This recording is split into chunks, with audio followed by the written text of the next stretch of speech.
So today I'm going to continue to study or try to create a TTS Chrome extension. I'm gonna wait to see if streaming. It took me an embarrassingly long amount of time yesterday to do some things because of the way that the thing works. So I had to spend some time, like I was using the yarn dev command to build this, which has hot reloading. So basically, when you save, it automatically refreshes the thing to show you the changes. So, but then like there is like is different than developing a normal website because there is a different place there. Like there's console, two different consoles that show outputs, and then I forgot that there was the other one. So pretty much one is for the background, and the other one is for the content script. So I was trying to make changes on the background, but then I was expecting to see the output on the content script. And then it took me a long time to figure that out.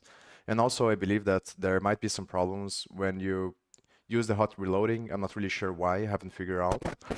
But sometimes you need to. This is another thing that it took me a long time to realize is that there's two different ways. One, you can reload on this page here. So I'm just gonna upload the thing again because I removed on this one to develop on the other Chrome, the Brave browser, because on this one it reloads all the pages every time you make a change, and it's kind of annoying. So the way that you have to do it here, if you're using the Chrome template, is just to upload the dist, which is the folders that are gonna contain the files and folders that are created after you build the thing. So you put here, and then if you want to see the changes without the hot reloading, you have to click here. But then sometimes, I'm not really sure why, you have to remove the thing and then upload again to see the changes. And that took me a very long time because I had to read the documentation several different times to see if I was doing something wrong. And then I was contemplating like this can't be possible. There must be a way. But yeah, it was just because I had to remove and upload the thing again. But what I was trying to do is to create the functionality that when you click the icon, it shows the thing. Not really sure if it's gonna work now. But the other thing is that you have this service worker here. If you click, this shows you the console logs for the background script, and then if you want to see the console logs for the content script, you have to see the normal development thing, dev tools. So yeah, I'm gonna put some music and I'm gonna continue to develop this. For some reason, it's not working now, but on the Brave it was working. So probably there's something wrong. I'm gonna. I also found a page just to see like the differences. And so it looks like it is working here. So pretty much the way that it works so far as I understand, is that if you want functionality to run after you click the icon, what you have to do is just remove the pop-up thing from the manifest file. So you have to specify the actions key on the manifest file so that you can run actions. And there's an API, there is a function on the API, the Chrome API, that allows you to set up the functionality every time you click the icon. But then you have to remove the pop-up HTML, because then if you leave the default pop-up as the key on the manifest file, it just opens the page that you have there set up. So yeah, it's this key here. You have to delete this one, otherwise it's just gonna show this page. But if you remove, then it allows you to set up a function to run. And as far as I understand now, the way you do that is by calling this function here, unclicked, add listener, and then it's gonna run whatever you put here. And the thing that's like there's several, just like with everything else, there's several different ways that you can set up this. So I got this one, like the last one that I set up is the one based on the documentation that they advise you to do, I think. But you can also run a content script here, and then it's gonna run either a function or a file that you pass inside of the content script. And I was trying to like figure out what is the best way to do it. But this way, it seemed that it was working on the other one, but apparently it's not now. So maybe I changed something. So this is the page that is loading when on the content script. Also figure out how to The reason why the CSS wasn't working is because they are using the Tailwind. They're creating a function and inside of the project that calls Tailwind functions, and then it sets up the Tailwind CSS for the thing, because the way that you have to do it, or the way that is probably the best way to do it, is you have to create a shadow DOM, and then you have to append the shadow DOM into the real DOM when you're creating the content script. And the reason why is because you don't want the classes of the page to interfere with the classes of the Chrome extension. So create a shadow DOM, which is just another environment separated from the real DOM. But the problem is when you do that, it cuts off the CSS. The CSS doesn't work. So in order to make it work, you have to create a CSS style sheet object, which is a global object that allows you to create new CSS style rules. And then once you do that, you put apply rules, and then it works. But the way that they did it was by using Tailwind CSS. So they pretty much created a style sheet, and then they add the Tailwind CSS rules to the style sheet. And then you have to change the property of the shadow DOM, and then it starts working. I think I'm not gonna show that now, so I'm just gonna focus on what I'm doing here. So now, if this works, I have to see why it's not working now. Oh, it's probably because of this, yeah. So this is an object, so it's because I'm setting to this, so it's probably undefined at the beginning. That's the thing that I changed. So data enabled is an object. So let me see if I...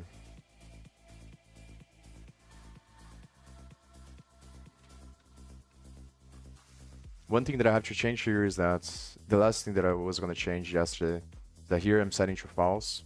And if I do that, then let me explain first what's going on. So like the way that I think about it is that, and in the documentation they didn't talk about it like this, but the way you should communicate between the background service, the service worker, and the content script is by sending messages to each other. That's what makes the most sense to me. But in the documentation they say that they just show an example to send a message from the content to the background script, and like you have to do that because on the content script it doesn't have access to this action API here. Because I think they are separated environments, as far as I understand now. So in order to make them work, you have to create either you create a message, message passing or something like that, that they have on the documentation, which is an API that kind of creates like a server between the background and the content. So a good way to think about it is just backend and frontend, same thing. So the background script is the backend, and it works with service workers, which I think is like kind of like JavaScript functions, I think. Don't remember really well, but I know that like even in normal web pages you can use workers to do other stuff. So I think it's mainly used to do asynchronous programming. But I never used them, so I'm not 100% sure. But then the way you do it is by setting up everything on the background script, and then you either create this message or you can communicate with the storages. So there's different types of storages, and then you can set up listeners for every time that a value of the storage changes, it runs a function. And that's what I'm doing here. So I add this listener when the page loads, and then every time there is a change to the enabled, it's gonna run this thing here. So first I check to see if it exists, and then the namespace I think is which storage is gonna change. And then based on that, I'm setting the value of the variable, which determines whether or not the player is visible based on the Tailwind CSS classes here. So the problem here is if I set this to false, then it doesn't trigger doesn't change the value on the storage. So I have to click twice there to show up again, and that's obviously bad. So I'm thinking about trying to directly set the value instead of putting the value of the state of the thing, change the value of the storage to false. And here it's probably not, the last thing that I changed was this value here, so it's probably not working because this was an object, so, but I'm not really sure why it doesn't change anyway there. So let me think.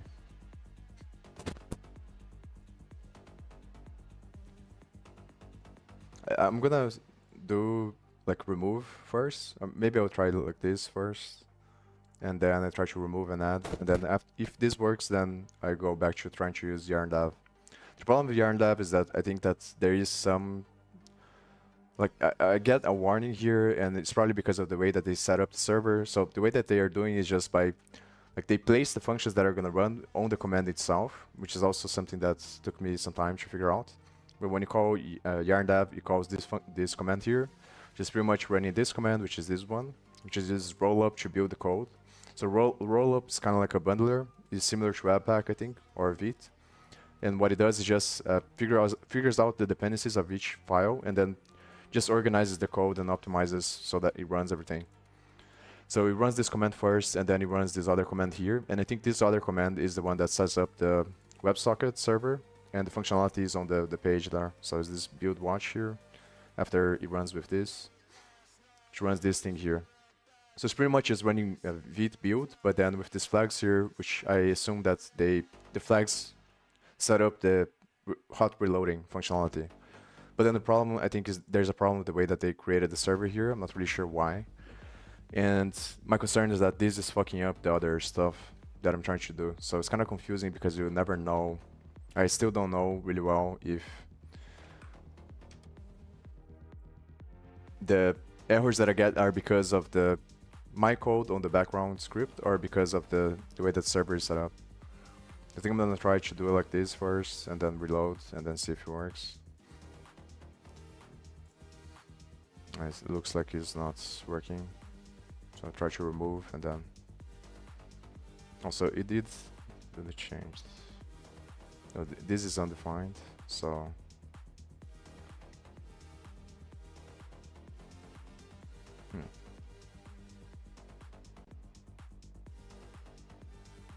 So why is this showing that this is an object? I should have the enabled.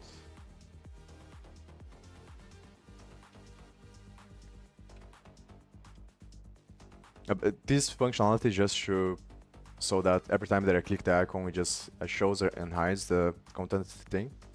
The next thing that I want to figure out is how to... It's kind of tricky because I can think about... The way that I'm thinking about doing is just I have another function to create this file here that I just got the functions from the other project.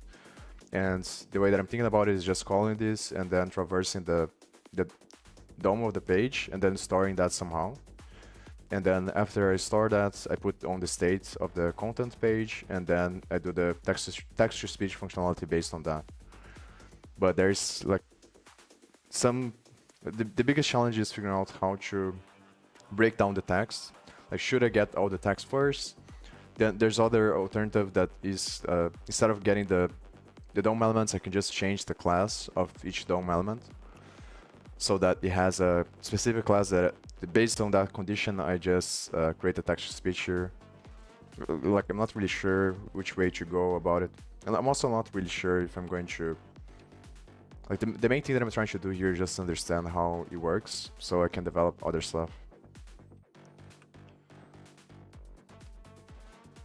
That's what I'm trying to achieve. And then I need to go back to studying the other stuff that I was studying about Python. And like something that I also realize is that like the reason why it is not very common to have voices that are very fast is because it's very hard to do. So the way that they do it is by using machine learning models to go from the text. So it's very similar to the way the parsers work. It just breaks down the words and transforms them into tokens. And then based on the tokens, it runs probably some functions that transform each token into a wave that represents the sound. And each word obviously is going to have its own sound. And then it puts everything together later to create the wave that represents the sound. And then there's some stuff that I don't understand that allows you to... Like, pretty much you're just changing, I assume, the amplitude of the function, the wave function. That is going to make it either sound faster or slower, but that's very hard to do, apparently. So the one that I found that... It's kind of hard to find as well, but I think that the only one that I found that has higher speeds are is the Google Cloud one. So I'm think obviously I wanna first see if I can make it work with the free one, which is the slower one, and then I think about whether or not it's worth it to like study this API and try to connect their stuff.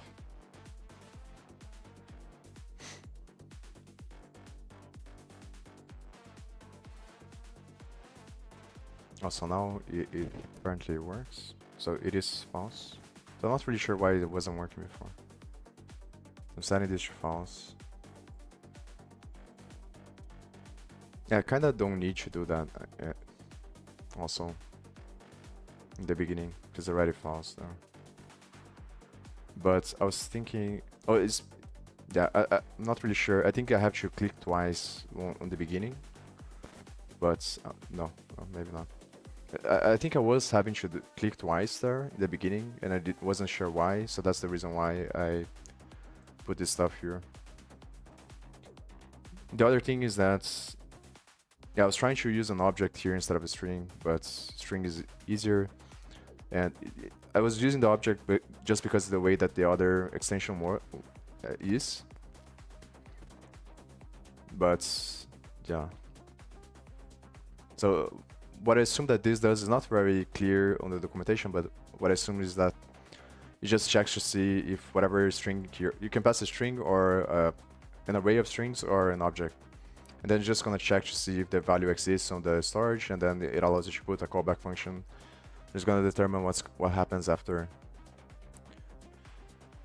And then also this was very annoying to build, and the way that they build it, I think, is that, so when I put here to just click, like, it's extremely annoying, and I still couldn't figure out that, like, when I click here, what I wanted to happen is that the level of this stay the same, and then it just expands to the top.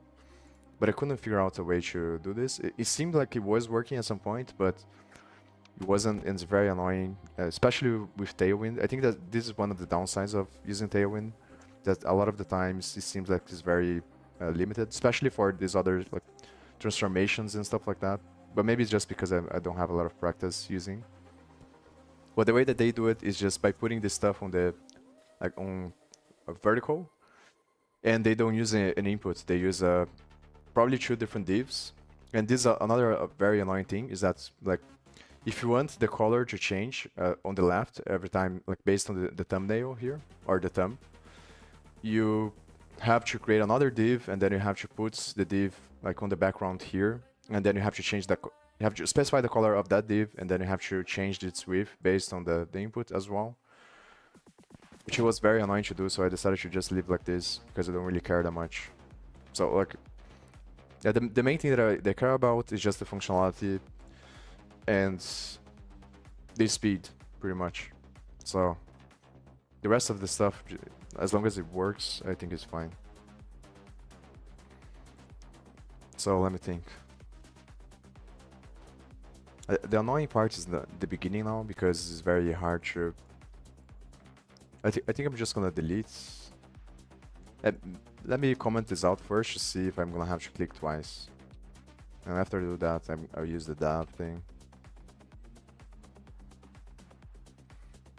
I think what I'm gonna do is just put the function here. I have to study this mutation observer. I'm gonna search for the documentation. Because, look, the challenging part for me is that, and the part that I'm not 100% clear, is how do I keep track of, like, the amount that I want the thing to go down every time that it reads, and how do I keep track of exactly what part is reading, so I can highlight the thing. I think I have to... the challenge is, like, should I get all the information first from the page and then extract the text first? Or should I put the functionality to read as I traverse the thing? That's kind of the stuff that I'm struggling to figure out. Like, one way I think is also to traverse everything and then just change the classes over everything. And then I do the functionality based on the classes. The other thing that they do, that Switchify does, is they add a functionality to click on that allows you to click on the text and then it goes to that place. So that's another thing that's kind of obviously as you traverse you can put the event listener on each thing, but it's still kind of like the beginning is the one that is kind of hard to figure out what is the best way to go about it.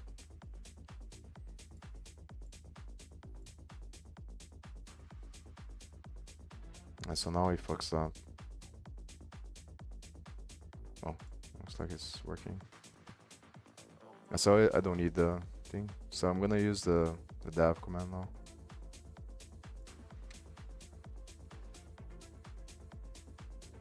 See if it works.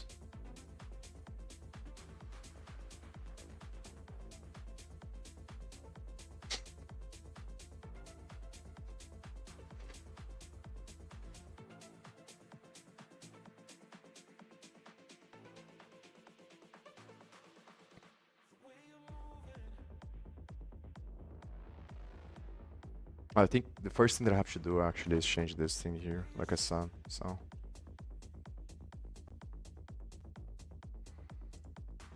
so the way that they recommended, the way that they have on the documentation is you just create a global cache. Then you have this function here that allows you to, they don't talk about this function on the documentation, but like on the page that they recommend to use this stuff here. But I was using that before. So this function pretty much, that function allows you, or the method allows you to set up some functionality that is gonna run when they install the extension. And here, like, it's not clear to me if it's working or not, but I don't think it matters that much.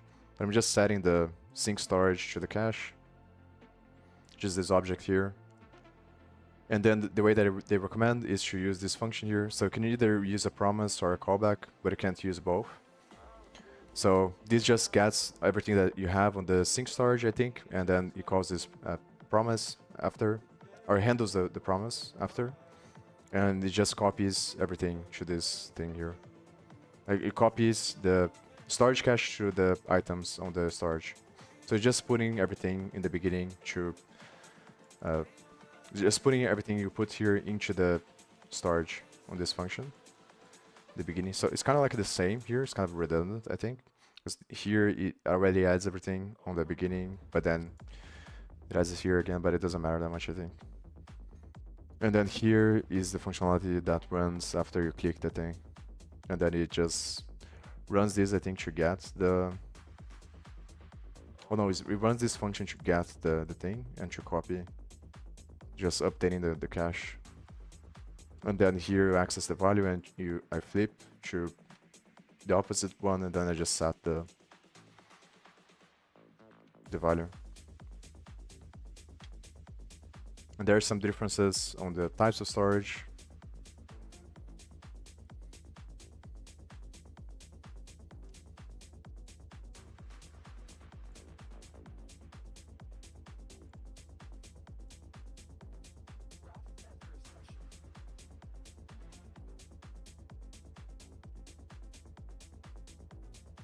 Here, I think I shouldn't. I should run this here.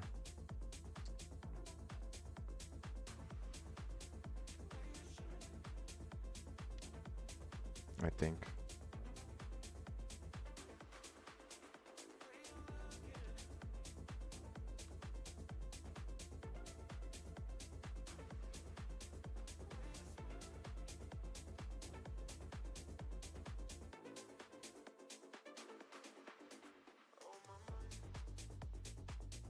And this is the functionality of the off button, or the icon. I should put style.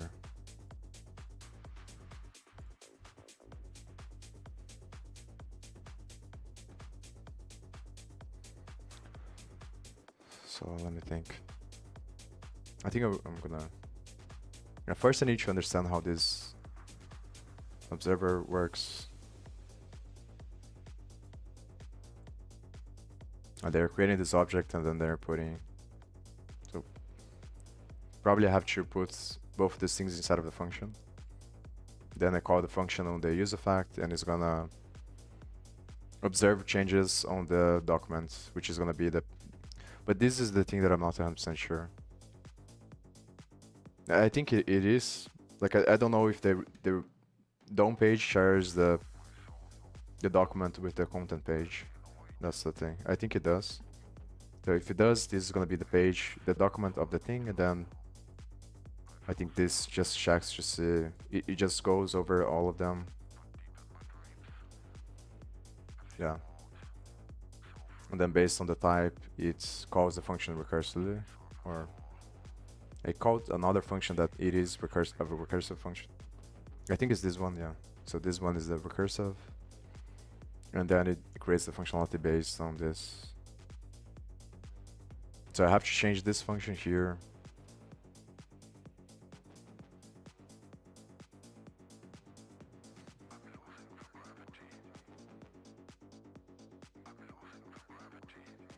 And this one. So one question is what kind of... I'm probably gonna use ChatGPT. So first I wanna see what the mutation types are.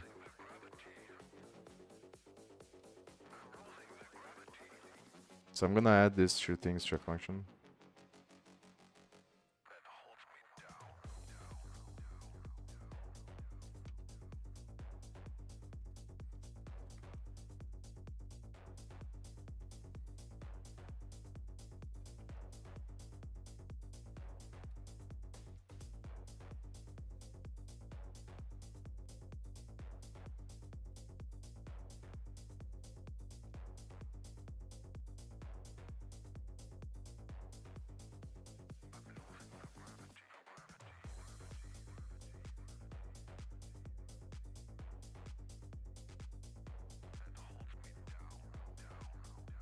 I'm not really sure.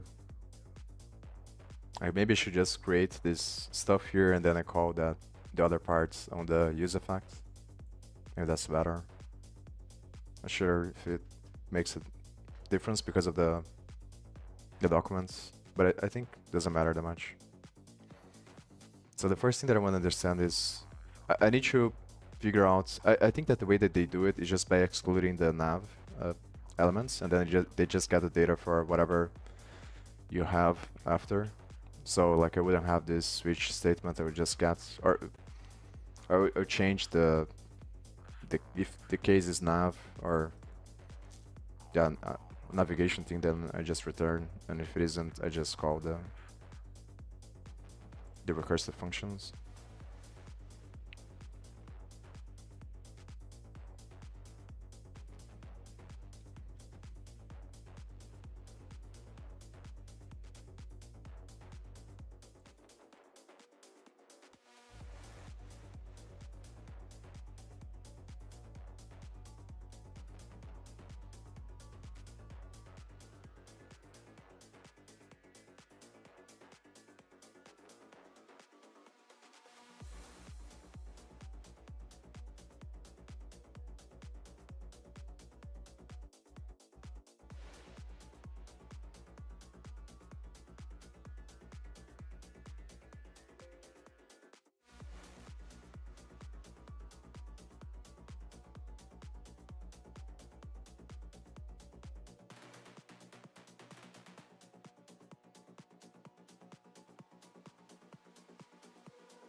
Why isn't it working now?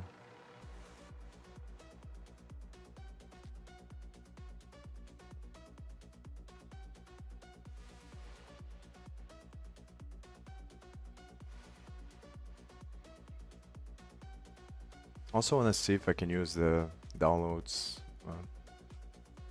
key there. Apparently there is, like if you put on the manifest file on the permissions, you can access the download, which would be very useful. And the options page is just to put the settings or change the settings.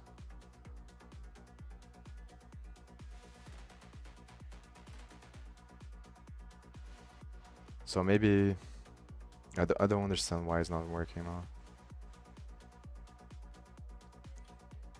The only thing that makes sense is because of this or because of the command.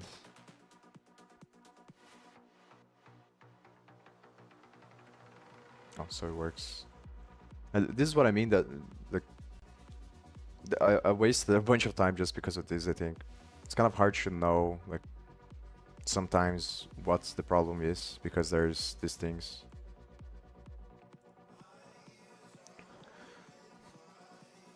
But so I'm gonna import the function there.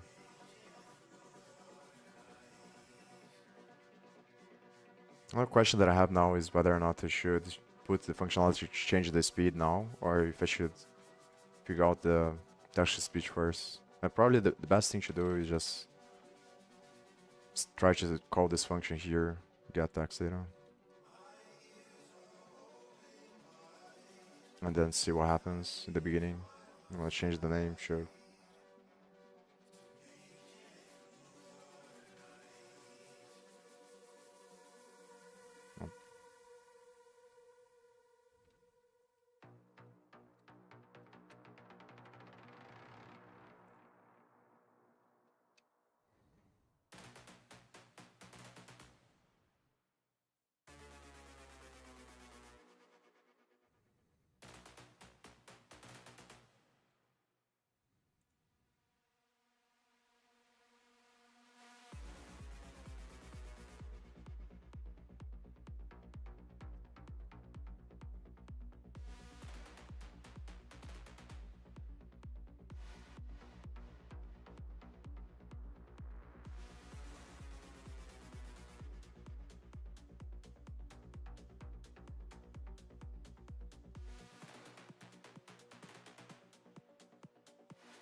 It's just getting all the shadow nodes that have the video. I don't understand why he's doing this. Because the shadow DOM should be the DOM for the content thing.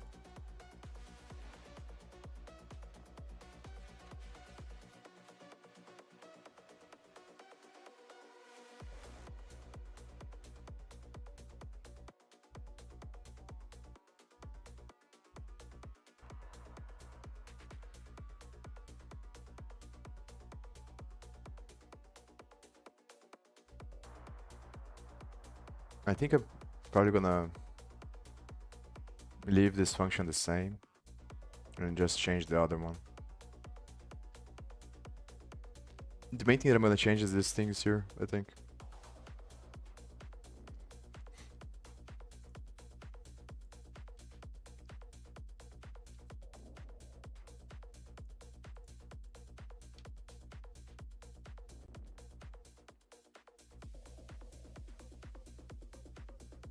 I'm gonna remove this for now.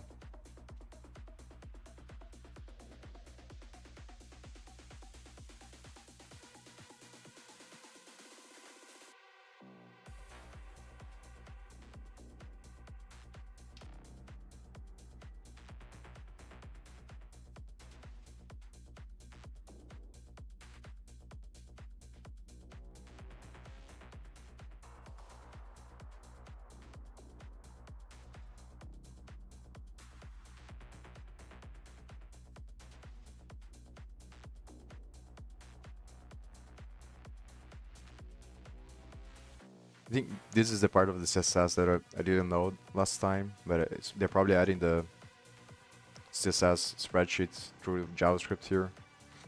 They just add to the head. There is something about this on the documentation as well. The MDN documentation.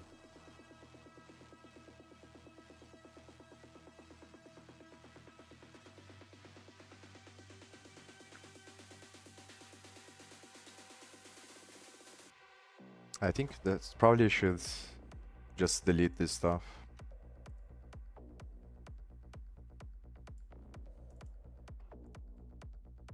I have to think about it from the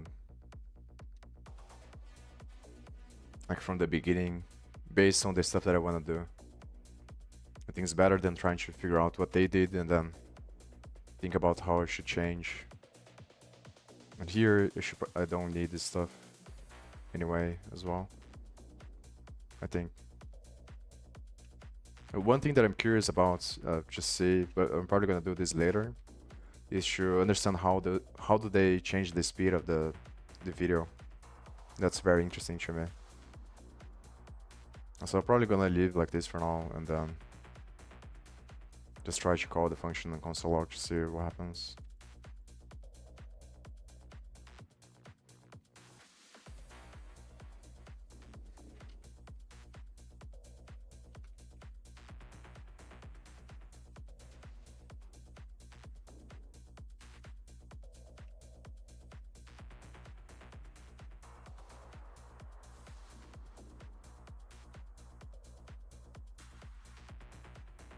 I think this is the thing, is that so I should put the use effect there.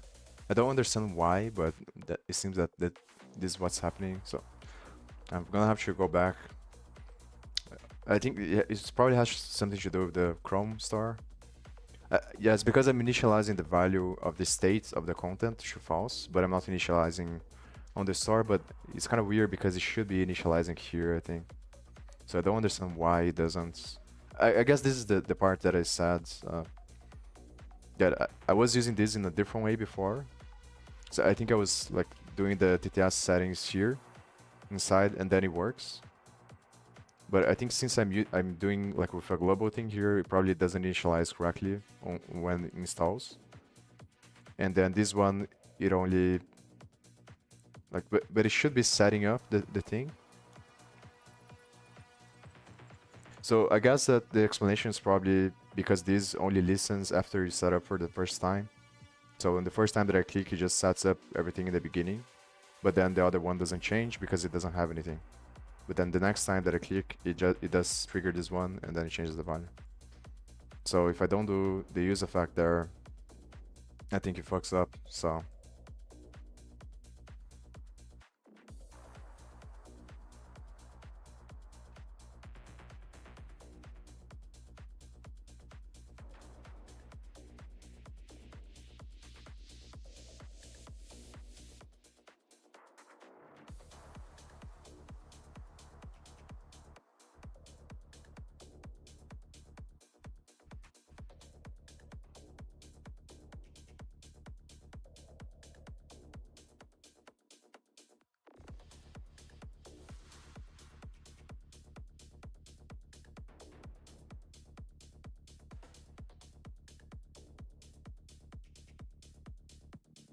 it was also weird.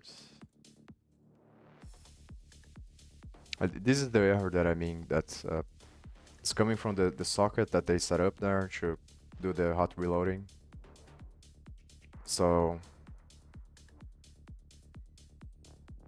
I'm not really sure why this happens.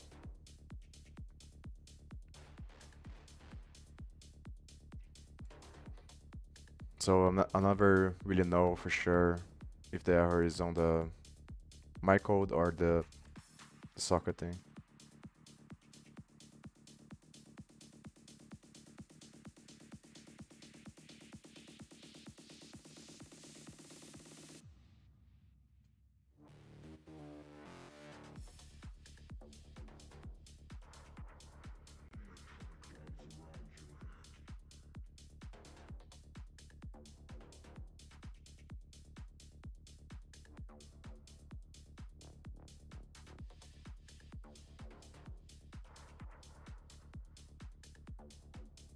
I don't know why it's setting to true. Because this should be false in the beginning.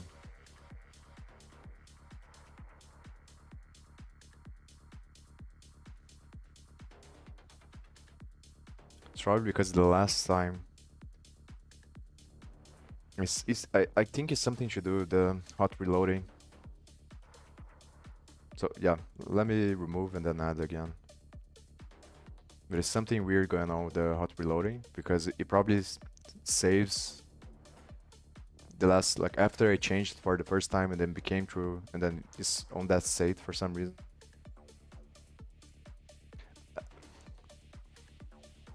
I remember reading something in the documentation that says that the Chrome storage is different than the normal storage as well, and I think it doesn't matter how many times you clean the cache on Chrome, the Chrome storage is still holds the values. So like it might be something like that is going on, I think. Where for some reason it's just holding the value that I had last time and then it was true. And now I'm receiving as true and then it initializes as true there. So let me see if it still works. So I guess I'm just gonna remove and then add again. And see if it works.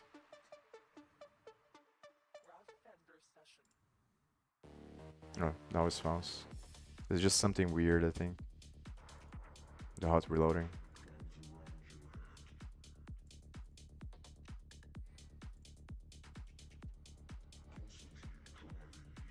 Oh, I should test this thing.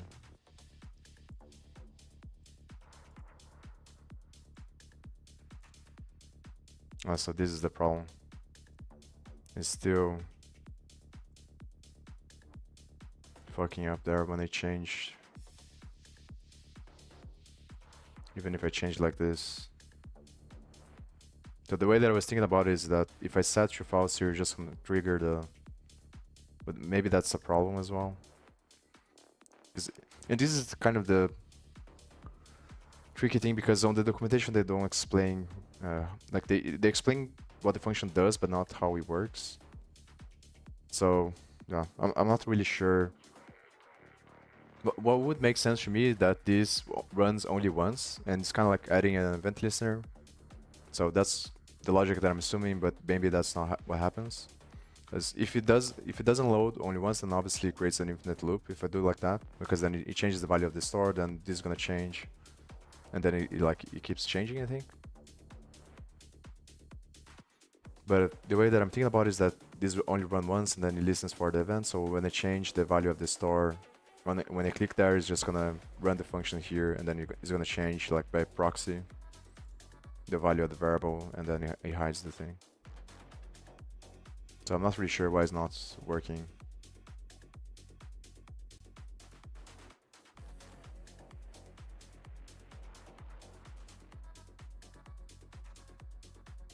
Maybe it's because of the way that I'm setting. Could be that as well.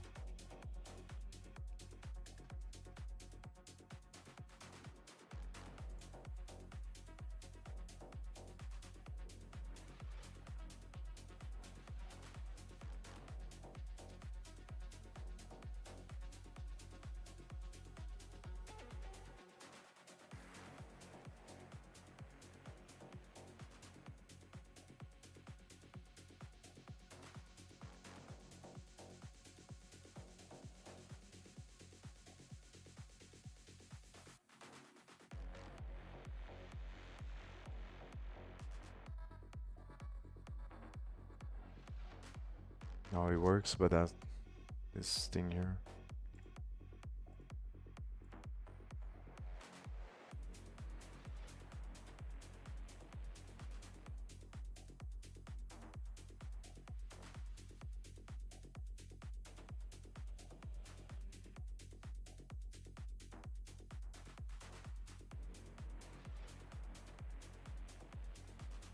I still have to click twice.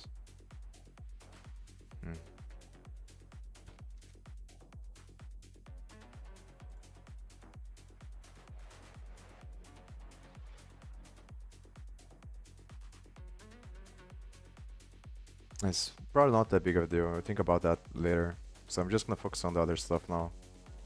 And off stream I think about this. Obviously kind of annoying.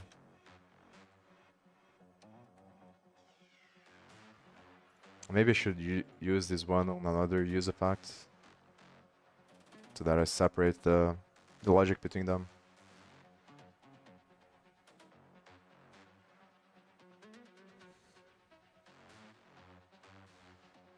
I think I'm gonna do that.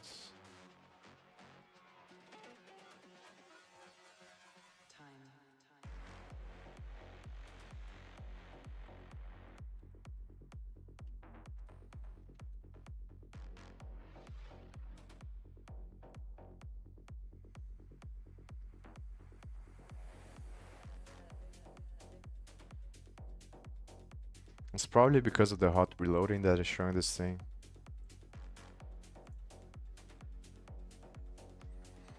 Like one alternative is just to close the hot reloading and then just update manually every time.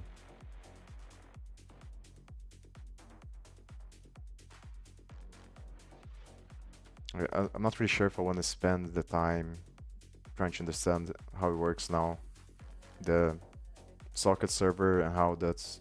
Because the most challenging part is not how the code works, it's just understanding everything that is going on under the hood with the browser and the communication. And I think that might be a rabbit hole that's gonna take a massive amount of time, so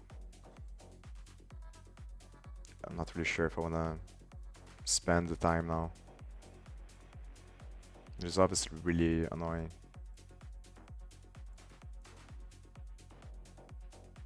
So, sprinting child list.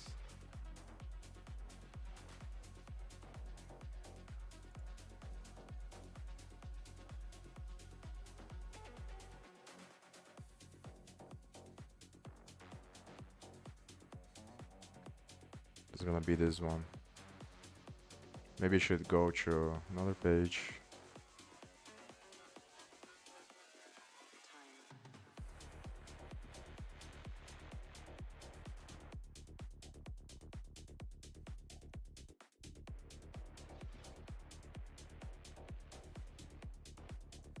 No, now it's not working.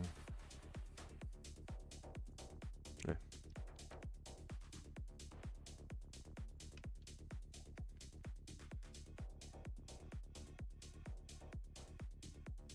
So I wanna see. I have to think about a page. Let me try on the other ones that I have here. Because I wanna see what are all. Maybe I should ask ChatGPT. It's probably easier to ask ChatGPT.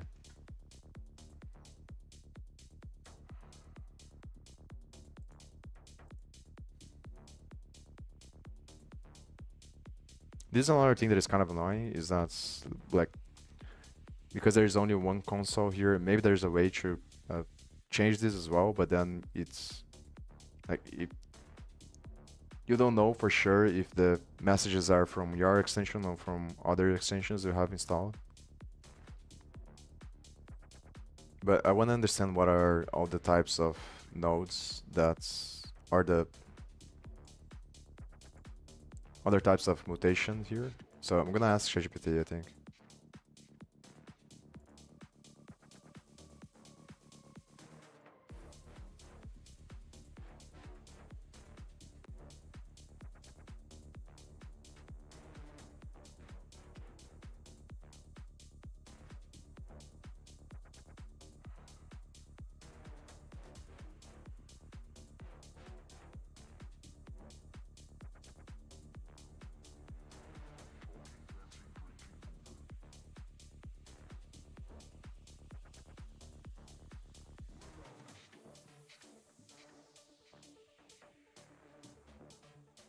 I think I will be right back.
It's raining a lot here, so there's a chance that the internet breaks.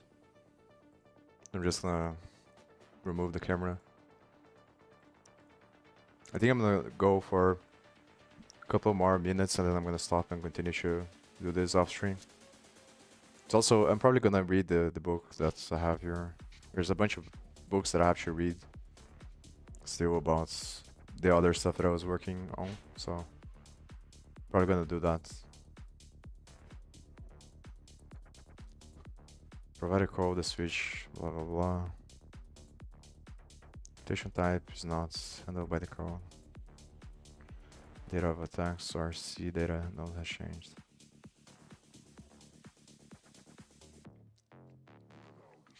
So maybe I should ask what does the...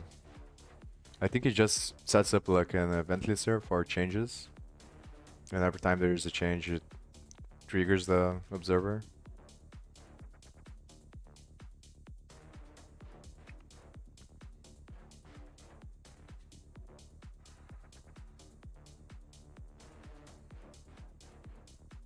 So let me...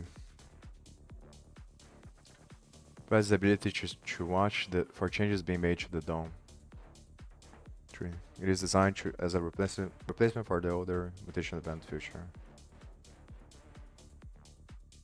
Creates a new mutation observer. Instance methods.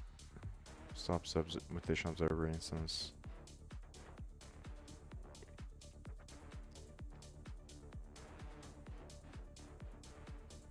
Probably a good idea.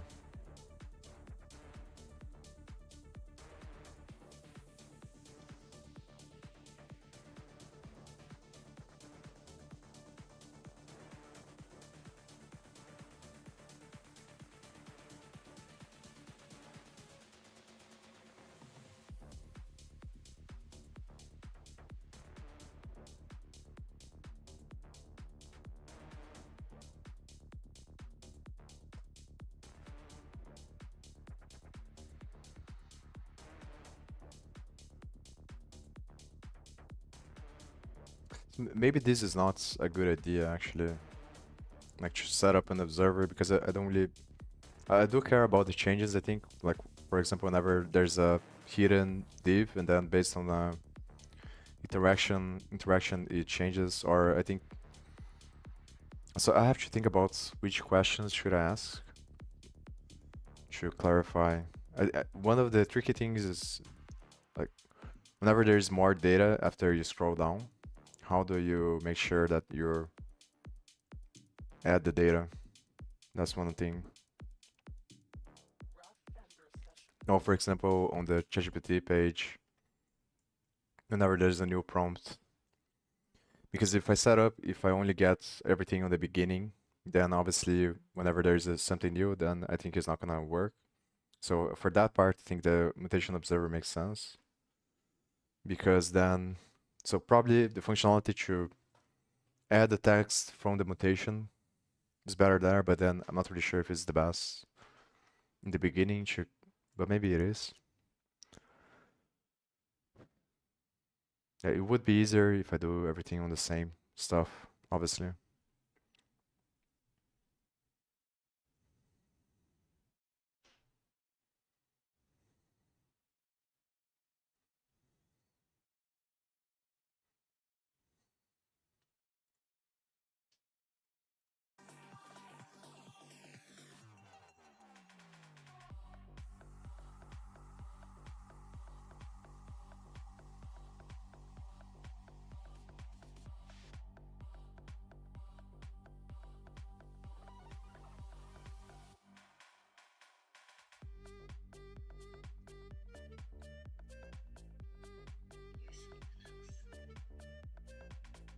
So I'm gonna have to change the function, I think, to return two different things. So yeah, I have to put another value here that is gonna, or here, that is gonna get the data.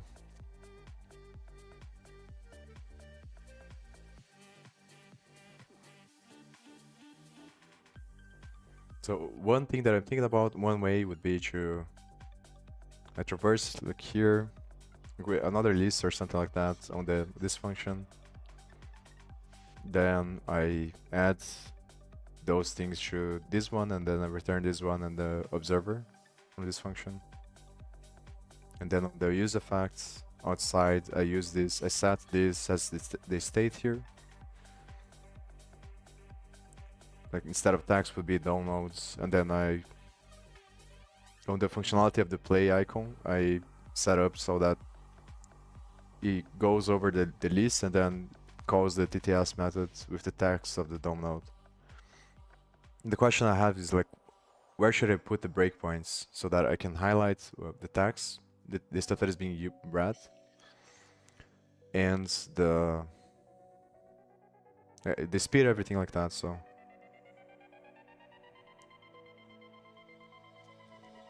I probably need to put the functionality on the Chrome store as well,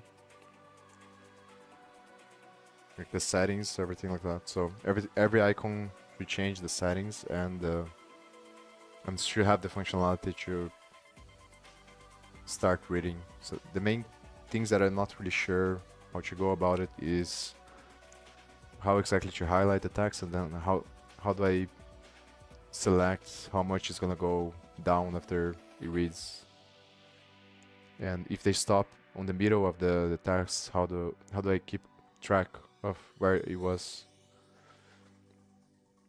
What is the best way to do that? So, and the tricky thing is kind of that I need to understand how the API works first, I think, like the text-to-speech. So as far as I understand now, there's two different things. One, you can use the Chrome API directly, which has text-to-speech, but then the problem is that it's not very fast. Or you can use a TTS engine, and then you just specify in the manifest file, and then based on that, like you download another library, which I'm thinking about using the Google one. Then I have to study the API to understand, but probably they have something. The thing is that from the examples I saw, they didn't have anything for the front end.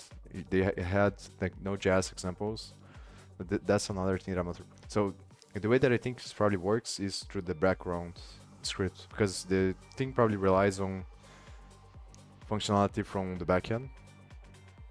So I think that's what makes sense, is that it's probably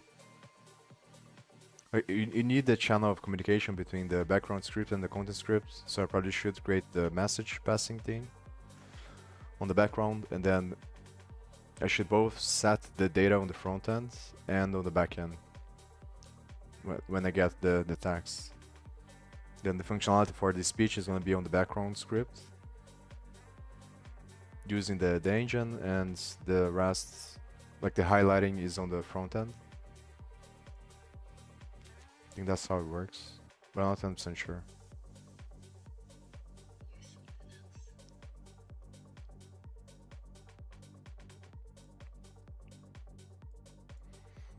So I think I'm gonna use this one first, because this is to do. Then as I do it, I think about it.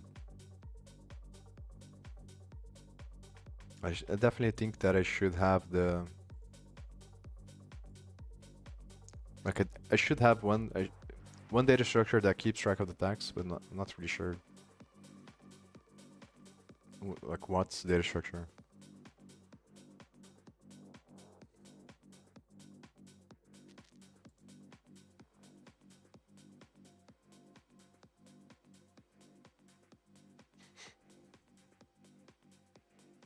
Oh, this also is the other function there.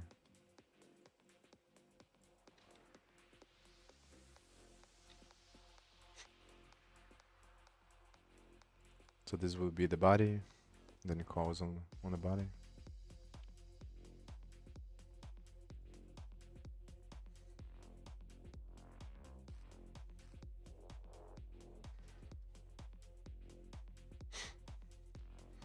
I think I'm just gonna comment this out because I'm not 100% sure. Or I think what this is doing is just getting the nodes from whenever there's a hidden div. So maybe it is worth putting there.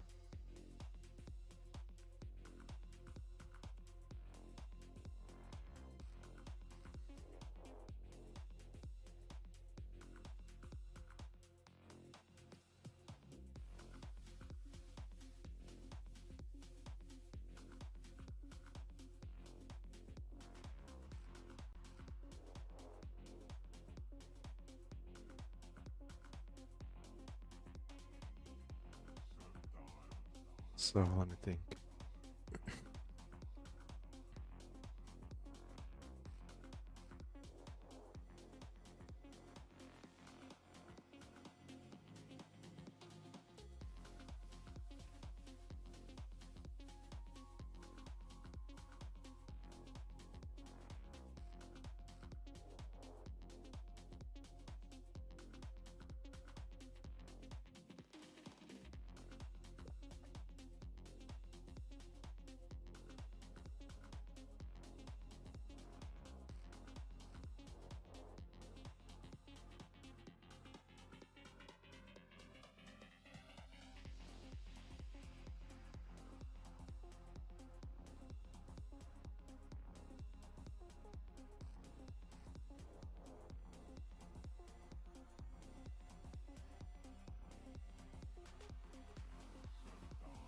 So here is the part that they were creating the video controller. So like, what the function is doing is just traversing the tree and then finding the elements that have their video, and then it's creating a controller for each one. But I'm trying to think about how should I change this so that I get the data instead. Like, question is, do I even need this function?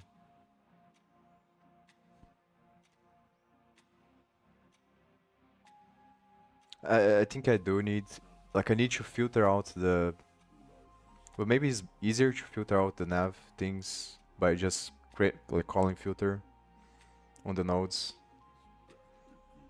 So node parents. And maybe it's just easier to comment this call here and just add the nodes directly.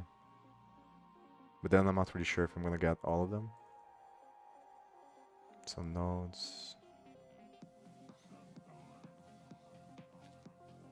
One children undefined. Just looping over the children and then calling in recursively.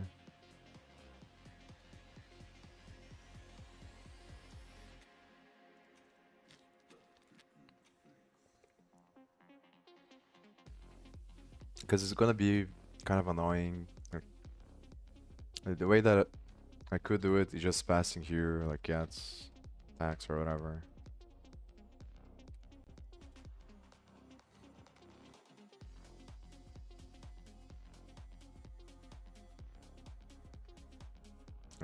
Yeah, then I would pass like the list from the other one, and then here I would append to the list here, I think. And append here and then return. Or maybe just append on the base case and return. But trying to think if there's an easier way. Like the question is, how do I, like, is there a function? I think this whole part here I can just remove. No. I was just checking to see if there is a, whatever this is that I'm not 100% sure. I'm creating the thing.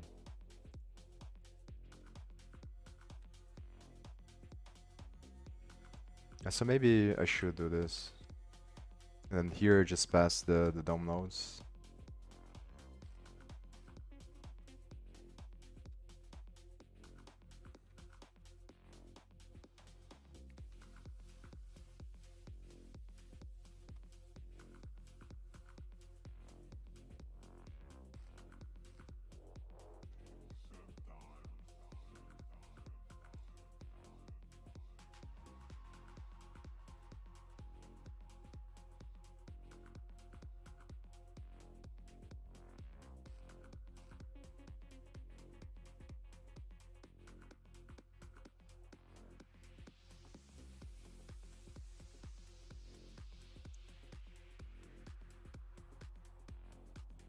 Should probably also remove the added.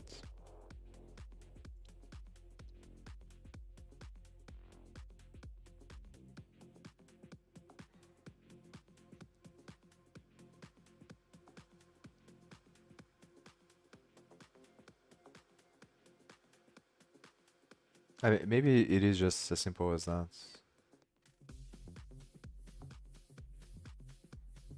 Then let me think about it.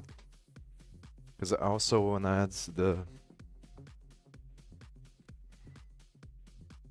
Yeah, so maybe here I should just add... Or I should add before.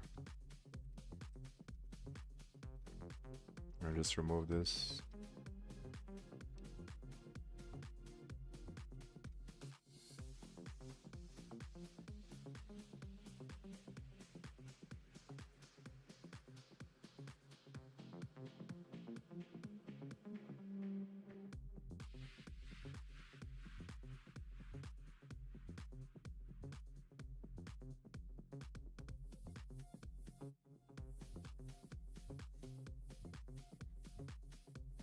Yeah, I'm gonna leave it like this.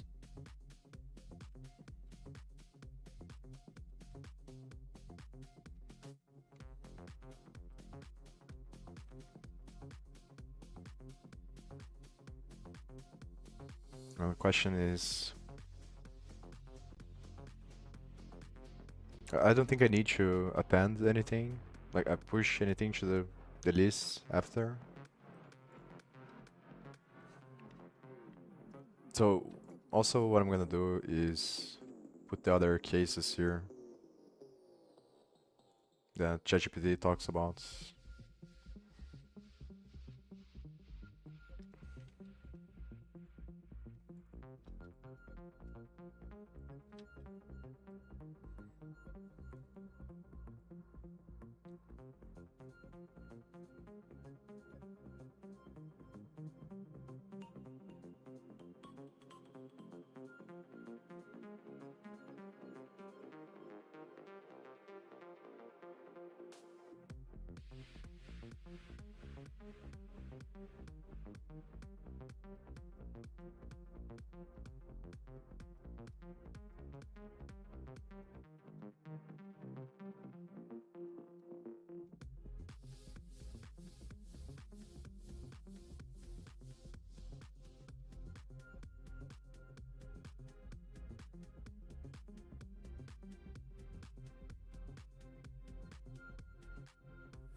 I wonder if it's... If I put const there, it's gonna break.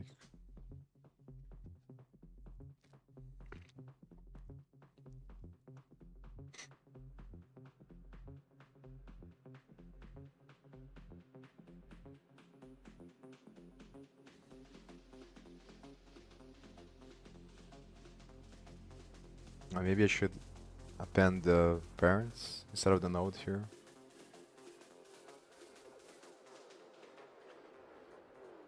Or append or push both.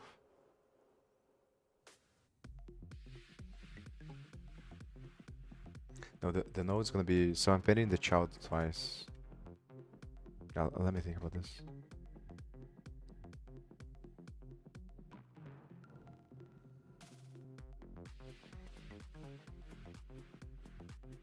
No, it should be the...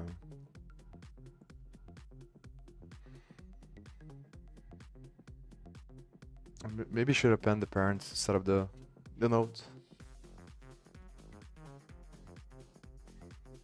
And this one is the parents of the...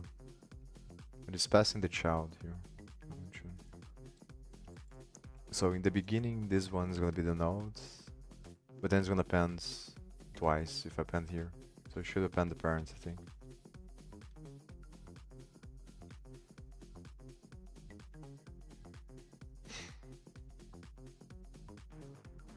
The problem is the first time. So maybe on the first time I should push here.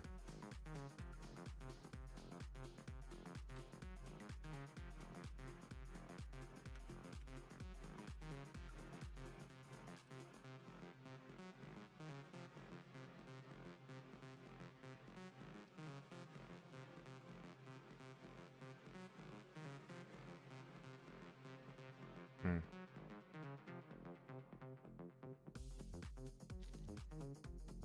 Also, it is working. I don't understand why it's showing. It's probably because I'm using const, maybe. But it looks like it does have elements here. The first one is probably because of use effects.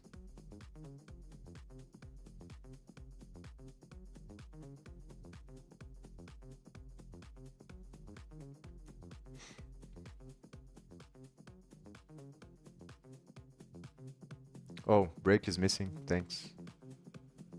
Oh, but I don't think it makes. Maybe it does have a difference. Inputs not here as well.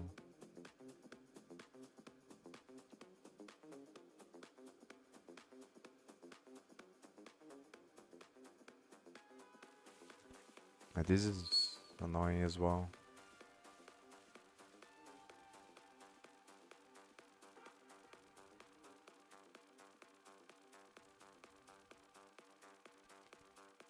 So I'm gonna return that and I'm gonna see if I can loop, because I'm not really sure if it's not working.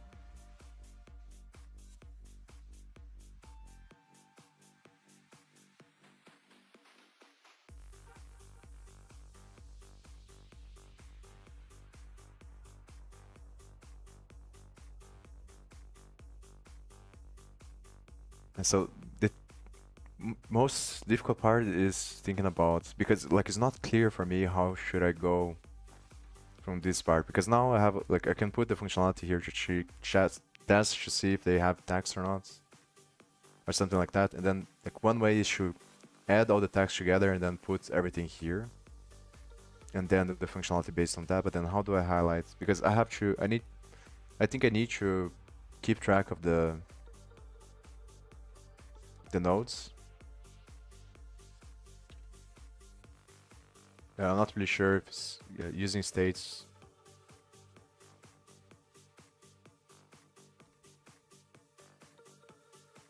makes sense. Because maybe I think keeping track of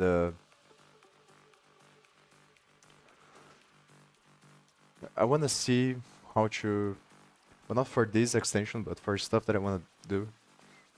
Like it is interesting. I think I'm gonna, well, I'm not really sure if I'm gonna do it for this one or for another Chrome extension, but like one interesting thing to do would be, that I definitely want to do, is to figure out how to put the DOM nodes on the storage, and then figure out how to download them later. So like creating a cache of every site you visit to get the data for all the nodes. That sounds very interesting to me. But I think here is probably not the best idea. I think it's probably better to just, like inside of this function, I just call a function on the node itself. Inside of here, before I push, I just add a class to the nodes. And then I do the functionality based on the class. So maybe, yeah, I think this is probably a lot easier, because then I don't need to put the nodes on the state. I think doing everything based on the class, it makes a lot more sense. Because then I don't even need to return here. I can just call the functions and add the class. And then I can get the specific nodes based on the class that I add there. But I'm not really sure if that's the best way either. Like this way, it sounds better because, like the thing is that I don't think Speechify does like that. Like they do have classes here, but I'm not really sure if they use these classes to do the functionality. In my mind, it makes sense, but then I would have to encode. Maybe it is better to do this way, and then you just encode the logic on the class. But I don't think that's how they do it, but at least that's what makes sense for me now. So for example, I would put the name of the class based on the order of the nodes. So one thing that I have to clarify is the relationship between the way that I'm traversing the nodes and the sequence of the text on the page. Because obviously I want so like this, it would be better if the data structure that are built at the end is the correct sequence of that text, the logic. Then based on the sequence at the end, I would loop over this, and then I would change the classes, and then I would just put on the name of the class the index of the node. And then that way I would know on here by using the query selector to get the elements. I would know which one it is and which one to. Then I can like put the functionality to read the thing, depending on whatever they click on the extension.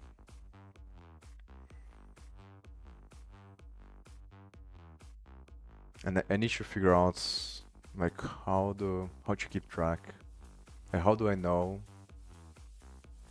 after it clicks?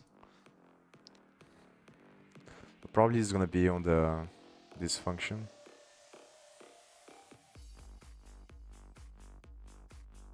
Here.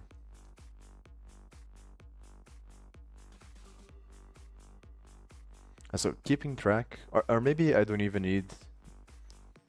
Maybe it's a bad idea to use this state.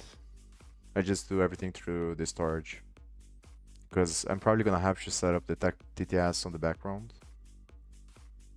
So I think that would make more sense. So on the functions, I just change the values of the storage, but I'm not really sure if that's the best either. Because I'm not sure how frequent it would be. So for example, like I play there, I click play, then I call the function. Then this function, I change the value of the star to get all the values like last time, what position did it stop? But then that's the question, is that how do I know what is the best way to store the position that the TTS is on? I think that's the key challenge here. It's like what is the best data structure? Because that's the thing, I think the main thing that I have to figure out, because it is going to be related to the way that I'm either that I'm putting the classes here or that I'm getting the data there. Because I'm going to need to know, like when they stop playing, like I have to, or when they click on another part, how do they know where it stopped? That makes sense.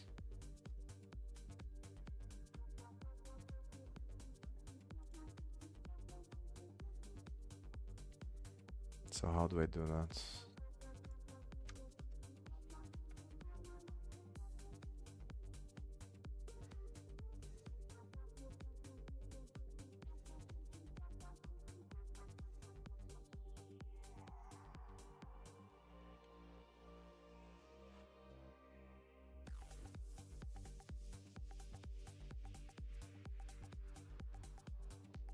So I think it isn't working because it's returning no, the empty thing.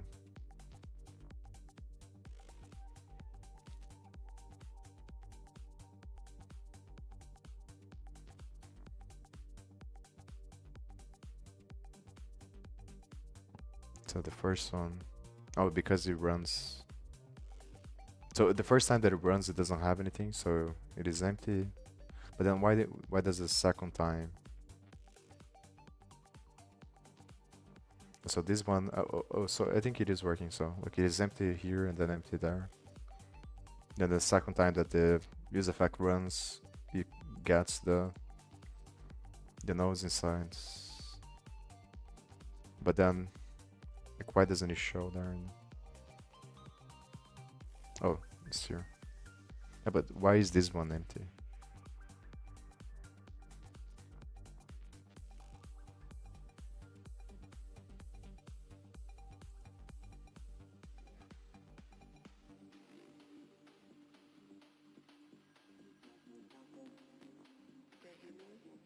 And it's weird because it is also not showing. So I think one thing that I can do is instead of appending the nodes, it's probably something to do with the recursive function because I'm appending here. Something to do with the scope, I think. But this one should be working though. So I guess what I can do is just append or push like a string and then see what happens.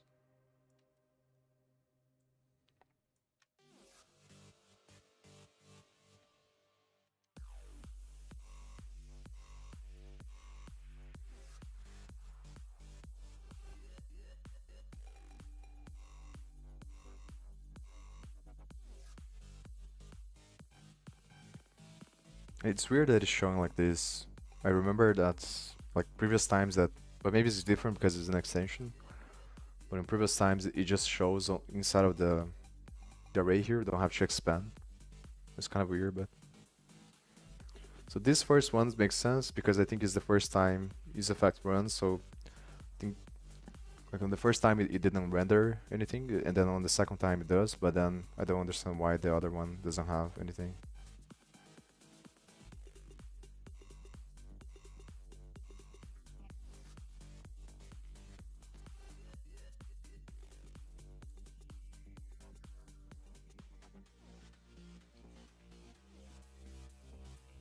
Maybe it's because of the copy. That wouldn't make a lot of sense.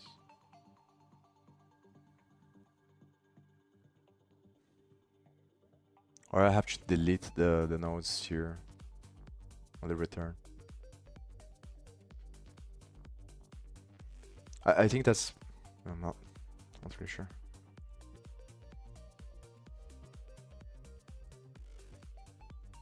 Also now it shows, so it is the copy.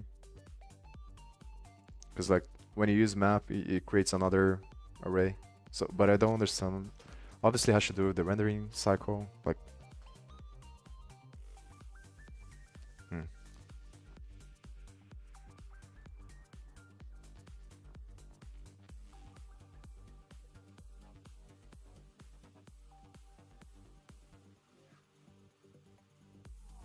something to do with the memory,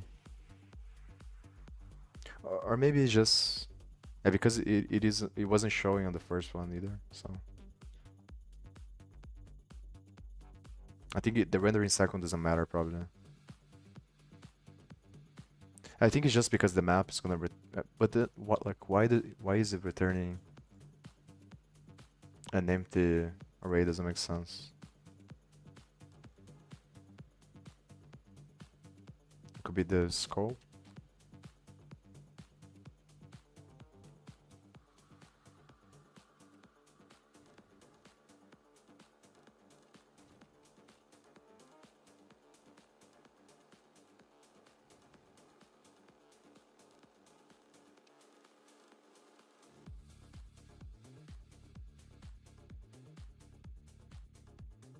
It doesn't make any sense.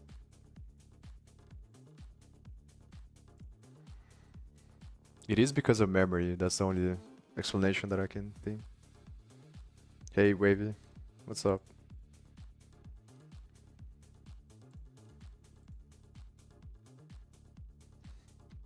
What if I do it here?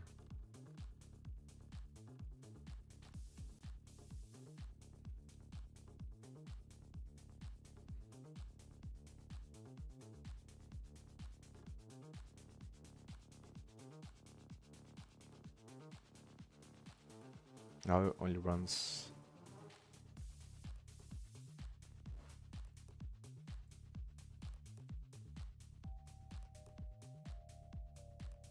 Hmm.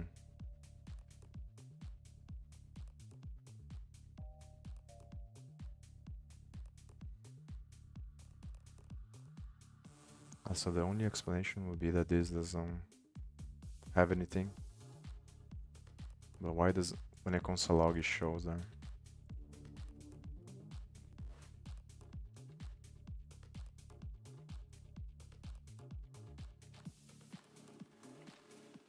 I'm trying to build a TTS Chrome extension. So similar to the Speechify, because like I had some problem this one. I had some problem with them that it stopped working out of nowhere, and then I realized that I'm relying on this very like a lot because it is very helpful. So because of that, I decided to, and also because I want to learn how to build Chrome extensions because I think it's very useful, and I've been wanting to learn them for a long time, but I was always passing, like pushing to later because I had other stuff to figure out. But now I think it's a good time to learn. So I'm just doing this as a learning experience, and like in case this breaks, I have like at least a ground that I can build on in the future. Like this breaks, I have something that that is not gonna take a lot of work to get it working, so I can use my own stuff that I build. But I'm probably just gonna use their stuff because it's better. But then the idea that I have is just to build other Chrome extensions that are gonna go together with the other stuff that I'm trying to build. So the way that this works is just to click here, and then it highlights the text and uses text-to-speech so you can listen to the text, and it makes it a lot faster for you to understand what is going on. And also it becomes easier to read stuff. So because I spend a lot of time reading, is very useful to me. And I'm trying to do the same here, but I'm not really sure what is the best way to go about it. So also it looks like it isn't.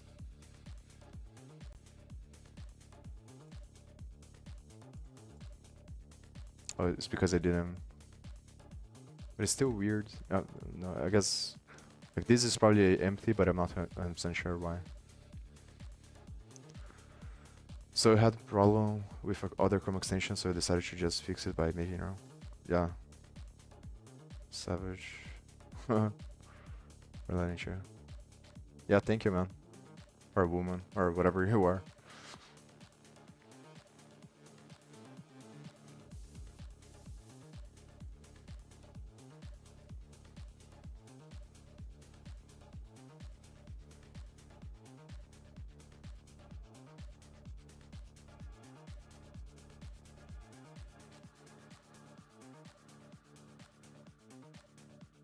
And it is empty. Oh no, it does have stuff here. This is like I don't get it. So why doesn't it show here? But it does have here.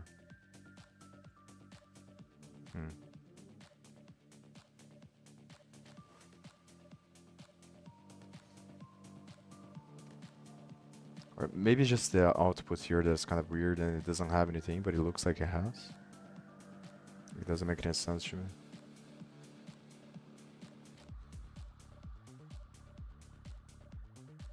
We're now trying to build a website on Framer. So watching tutorials and your live stream gets recommended lots of times. Oh, really? Nice. Yeah, I don't... Like, I don't know. I'm not making this to necessarily be entertaining, so I'm just live streaming my learning process, learning how to code.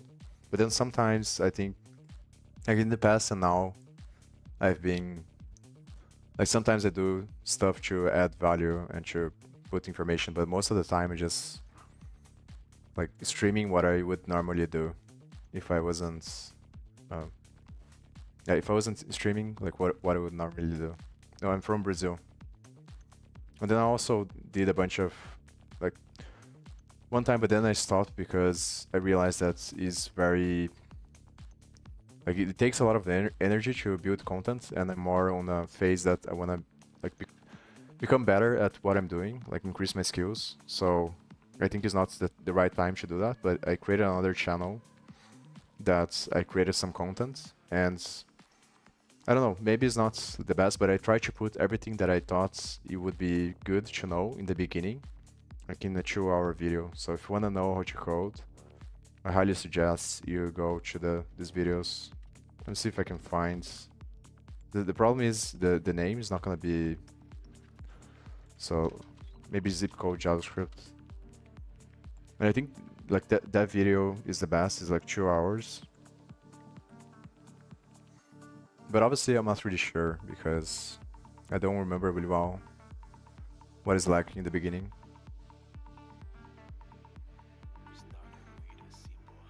So it's kind of hard to find.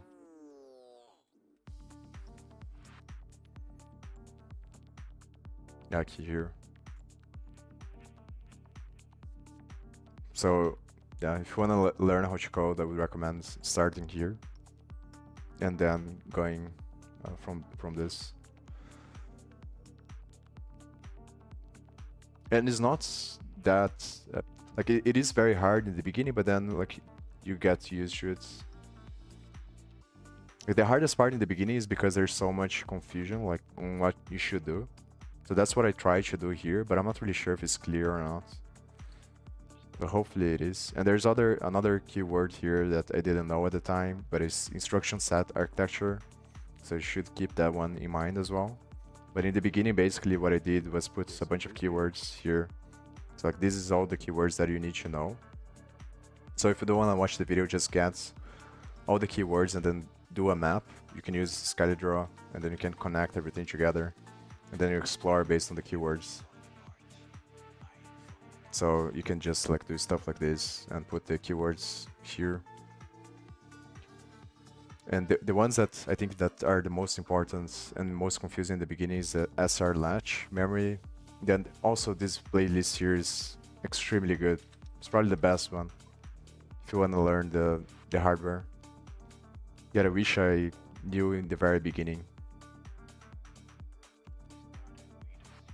Because I started with FreeCodeCamp and it was confusing because like, I didn't like, and this is the what they recommend for most people I think, but the thing that I didn't like is that I felt that if it lacked on the fundamentals, and I understand because most people like when they want to learn, they want to make money right away, so because they need it. So it makes sense that you should learn like the stuff that is practical at first, but then if you don't have any context on the background, it becomes very hard. But if you spend the time to understand the fundamentals, then I think it becomes a lot easier to understand what's going on. This playlist here is the best by far. Best by far on YouTube. You should watch this thing here. It's gonna take some time if you, yeah, if you wanna understand. But it's definitely worth it, obviously. This is cool, even though I don't understand a lot and can't code anything. It's interesting. I thought Portugal because it says por, bottom right. Yeah, it's Portuguese. The language is keyboard. And it's the same in Framer right now, what I'm trying to learn. I never used Framer. Is it good?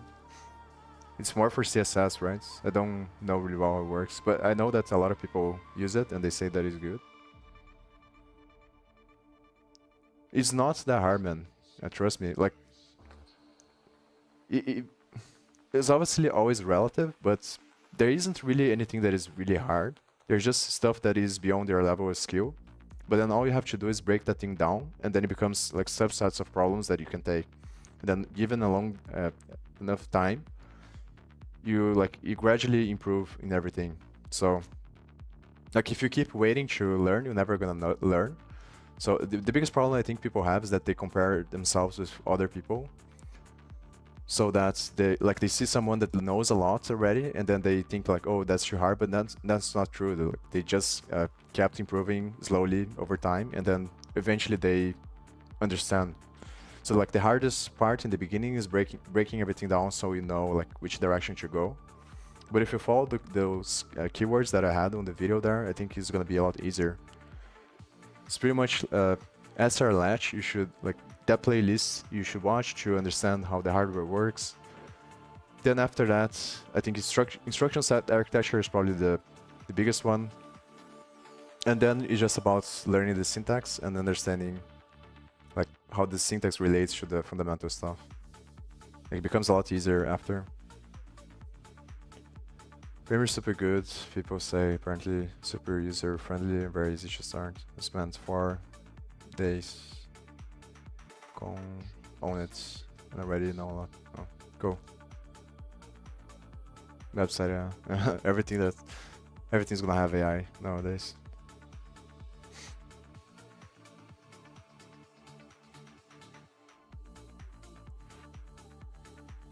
And the question is, oh, here.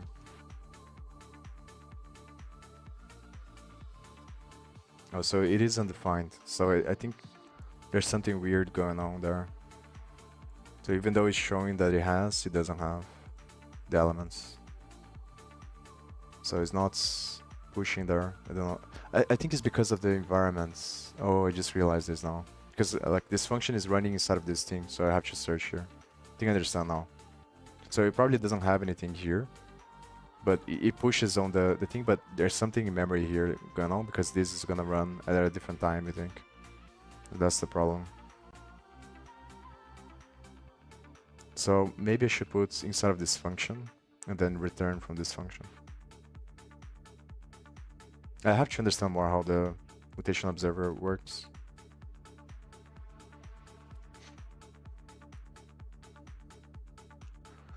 Focus 100% on learning everything about framers since I want to build a website for my channel, which is a blog. Yeah, that's fair. Really depends on like what, but yeah, I don't know. Like in my mind, I can't see, but obviously like everyone is like their own person. Everyone does whatever they want, so it does make sense. But the way that I think is just like eventually everyone's gonna have to learn how to code, I think, or not learn how to code, but understand how code works. Because as AI gets better and more hardware is integrated in reality, whoever understands software is gonna control reality, and that's what already happening. So it's kind of like if you don't learn, you're not gonna understand how anything works. So it's kind of like understanding the laws of physics now. Like if you understand the laws of physics, it gives you a massive advantage because you understand more how reality works. So understanding computing is gonna be like more and more important. Like the more AI becomes better and the more hardware gets integrated into reality, because everything's gonna be software. Important role in 15 years when yeah, that's if we survive, obviously. Like it's very unpredictable because there's so many variables, but I understand that it's very hard in the beginning. I also struggled a lot in the beginning, so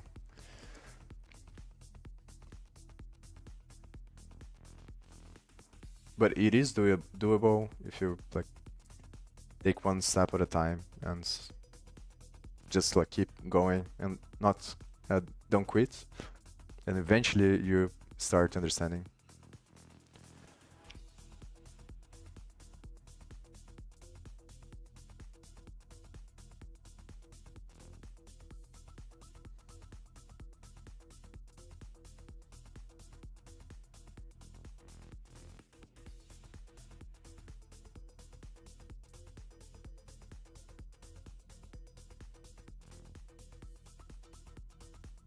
Also questioning whether or not it's better, like if I should use this stuff here. Maybe I should. Yeah, the main thing for using this stuff, I think I'm gonna ask ChatGPT.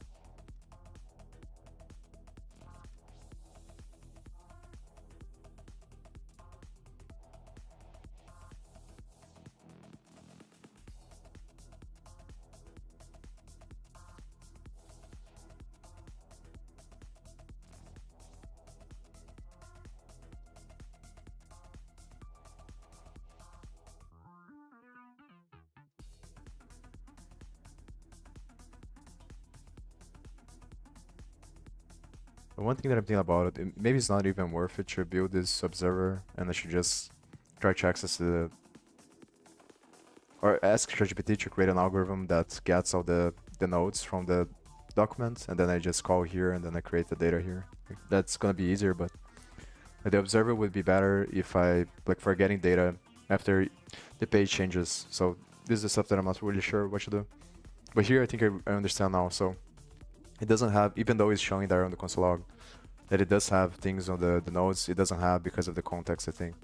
So this function runs at a different time, and then because of that, it doesn't add here in the way that I was thinking about because of the scope and the time that this is gonna run.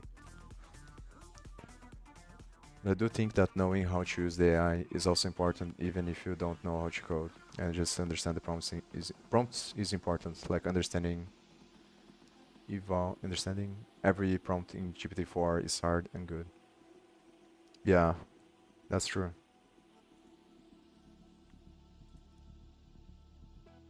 I'm not really sure if it makes a difference because honestly, like I think that AI is gonna take control of everything. So, but it's very uncertain, obviously.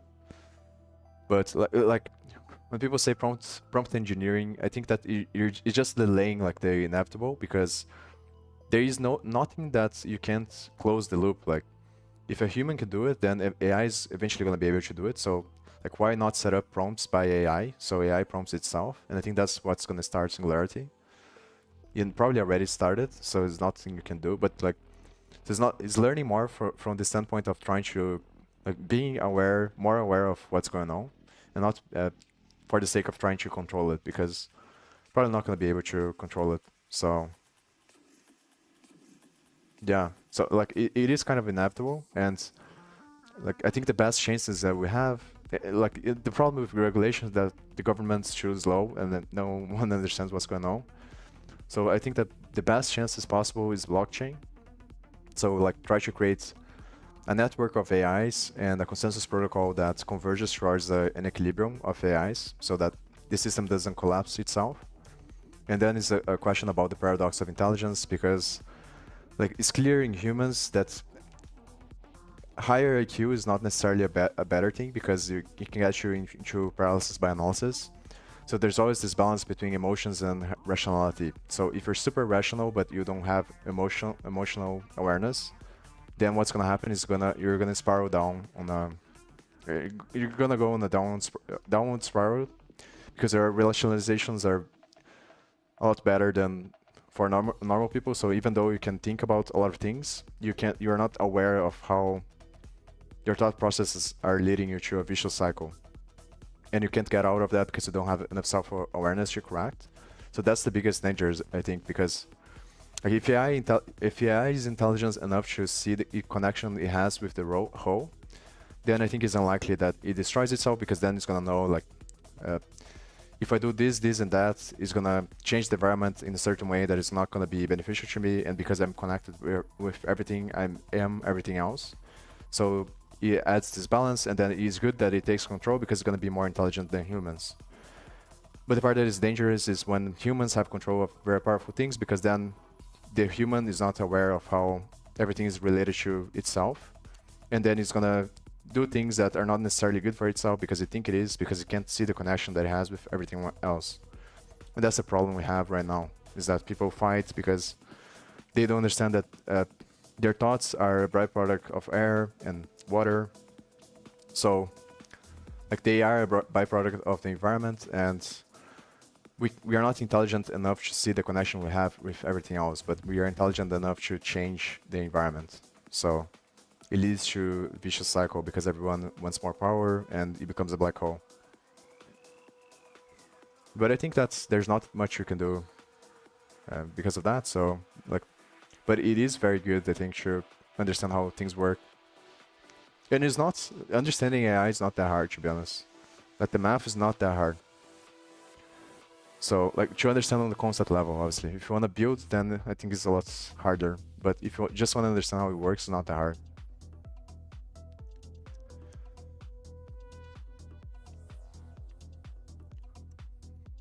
Yeah, I didn't think about that. You already did. Some websites now have enhanced prompt option, which uses AI.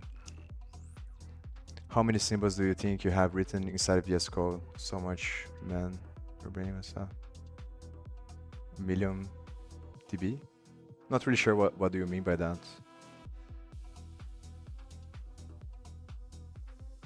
But not that much. I'm not that good, to be honest. I think there's a lot of people that are a lot better than I am, so. And I've been doing this for a long time now, I think. So like if you see on my channel, you see that's like a lot of times I failed a lot. So I think it's pretty normal. Like there isn't anything special. The special thing is not, is not just not quitting and keep like learning, which most people don't do because of the way that your brain works and your body. So you rationalize and then like you don't want to take risk and like there's a bunch of things on the psychology, I think. But if you see like here, there's several instances where like I failed a lot. So yeah.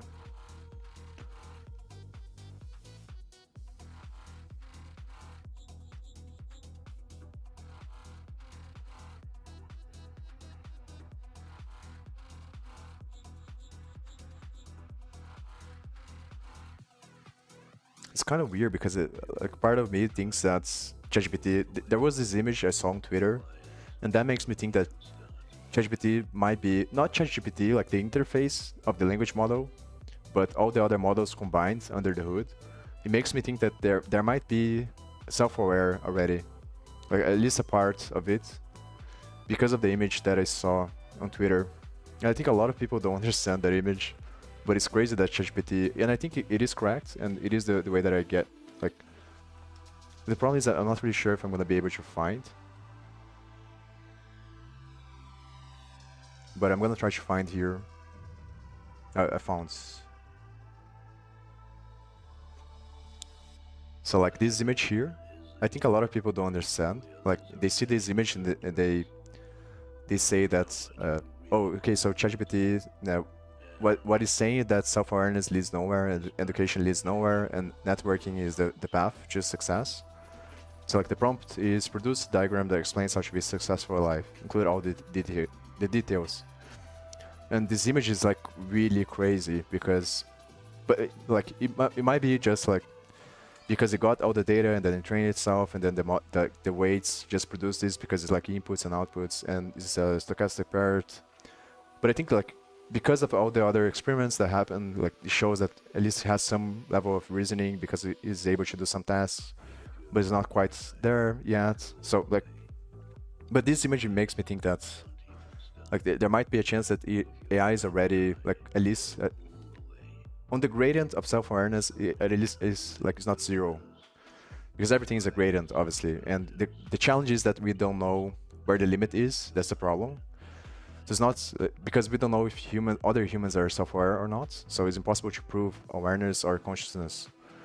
So there's no way to tell if it is or isn't, and that's the whole problem. Because if it's good enough to imitate, then how do you know if it isn't real already? Because then there's no difference between it and a human. And the thing that I think is crazy, like based on everything that I study, is that like a lot of people understand this, is that and people say this as well, people that have a lot of knowledge, is that education is so the way that I see this image is that network is at the bottom of success because it is a mountain and it's climbing up. Then the next level is education, but education is an endless cycle because it leads nowhere. But it's not that it's bad, it's just that there's infinite amount of things you can learn and it's never going to stop. And you can't go, like you can't reason yourself to enlightenment. And I think on the top here is enlightenment, which is self-awareness. So like from this loop here to this is a quantum loop. And the bridge between them is a paradox. I think that's how it works. And the reason why is because self-awareness and consciousness are deeper than knowledge. So if you're trying to think yourself to self-awareness, you can never get there, I think. And this is what the image represents. It's pretty crazy that GPT like came up with this.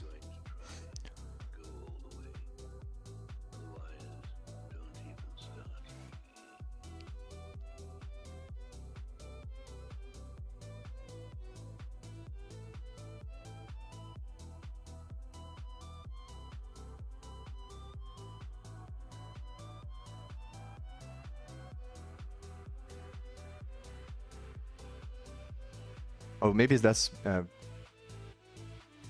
attribute filters. I think I was gonna say that maybe this attribute filters here is the reason why I'm only getting child lists there, but I think it isn't. It's probably the things that removes, not the things that it adds.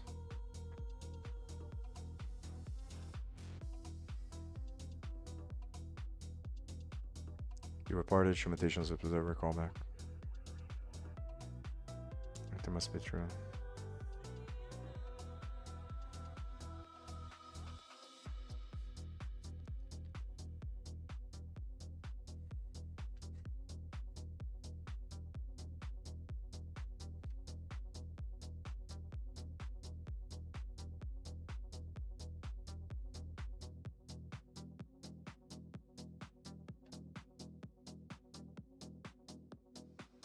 I think I'm gonna be right back. I'm gonna ask ChatGPT, or maybe I'll stop soon. I'm gonna ask.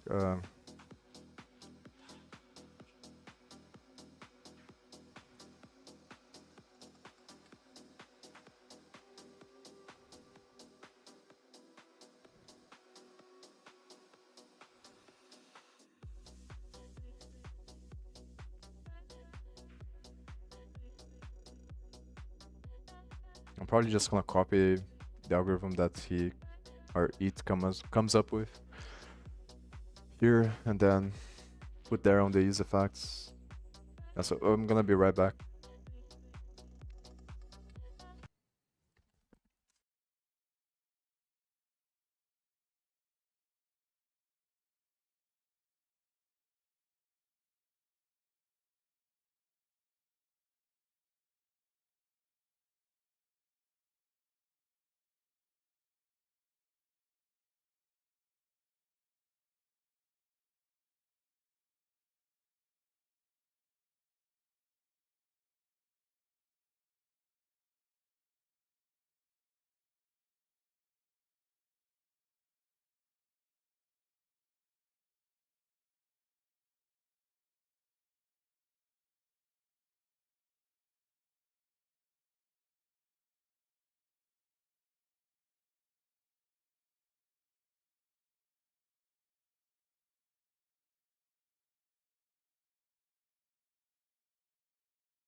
Ah, there we go.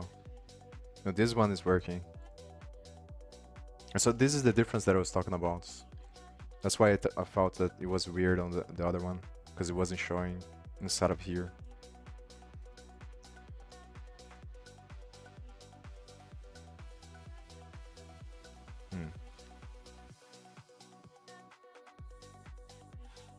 But I'm not really sure if this is correct or not.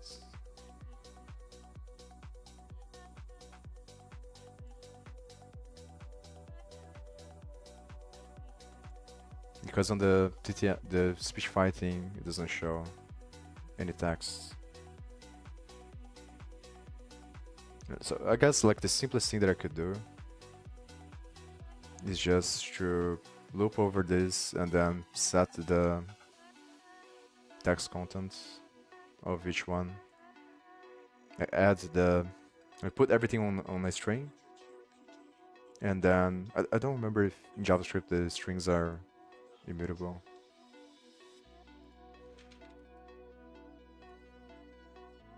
I think they aren't. I'm not really sure.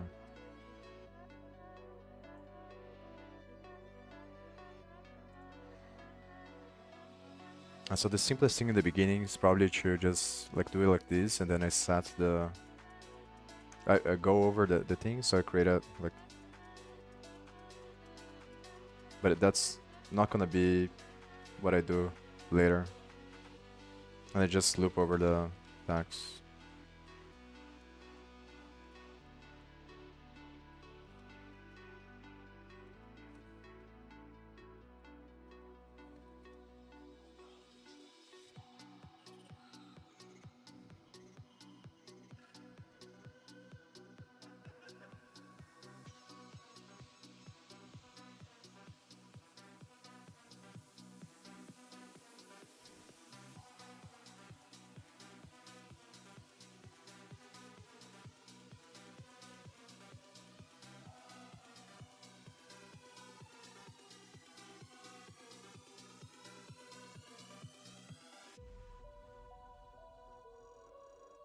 Then I set the thing here.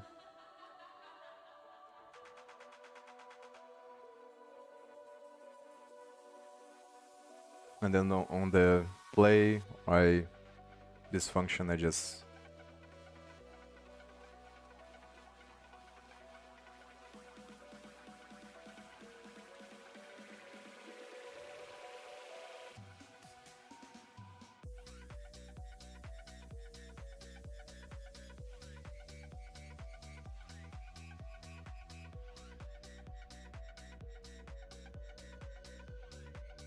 call whatever function.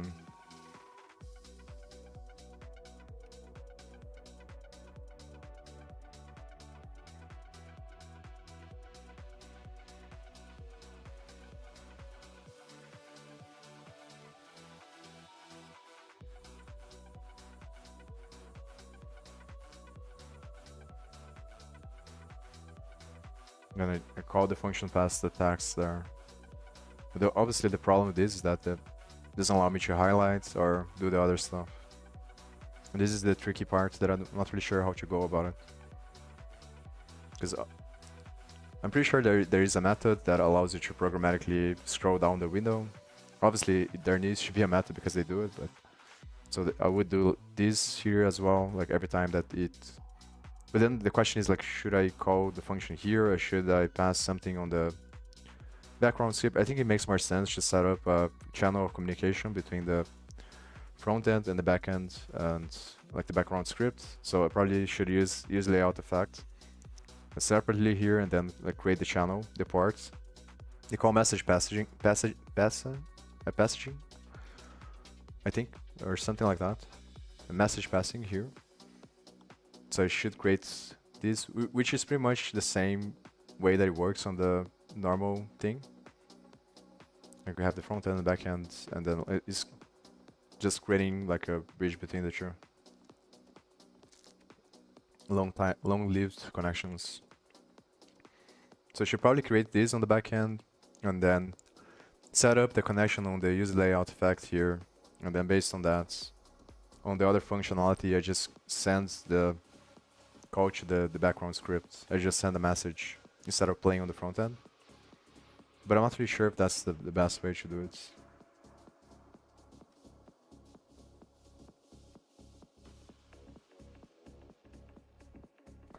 I'm gonna think like, because I have the other stuff to figure out as well, and I don't wanna just leave the other project that I have behind. Like the idea that I have is to merge the two, like, because I spent some time thinking about, and there's like billions of things I can do with Chrome extensions that would go well with the other stuff. So I'm not sure if it's worth to spend the time like investing on the text to speech specifically. So like maybe it's better to just like I think I'm gonna build for the simple thing, but I'm not really sure if I'm gonna go to the extent of building with the Google Clouds thing. As long as I have like the beginning of it, but maybe it would be interesting to spend time just to figure out, because it is also something useful to do. Like to scroll down the text and highlights as the text to speech reads. Maybe I'll go to that point, and then after that point I focus on other stuff. Because a very interesting thing to me, and probably the most interesting, is the ability to get the data. That's obviously the most important because of AI. So all the ideas that I have, not all of them, but most of them like are related to getting the data from the page, and then I can set things up like separately. They use the data in a bunch of different ways. That's what I'm thinking about doing. So like what I would do is just stop this after I figure this out, then go back to figuring out the Python stuff and working on the other website, and then I can create like a Chrome extension that connects the two. That sounds very interesting to me.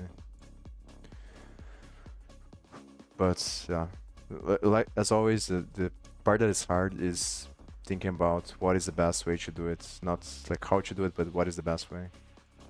And I'm not really sure about this. And here, like, this is something that I'm not really sure as well, that like based on the documentation, it seems more like that's like the way that they recommend is that you send messages from the content script to the service worker.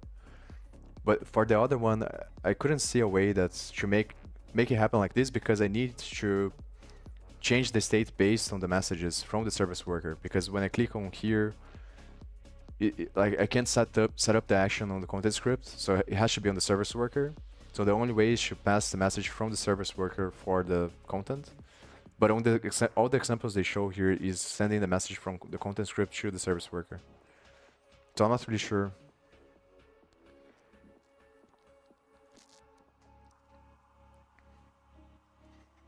Yeah, I think the way that they recommend is just put this function here on the service worker in the beginning, and then when you connect on the front end, it sends it calls this function here. So probably what I'm gonna do.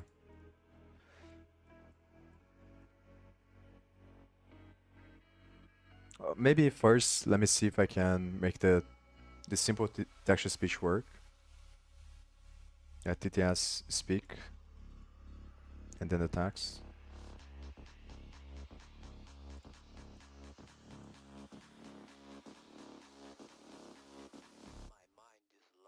So if he is playing, I should call this.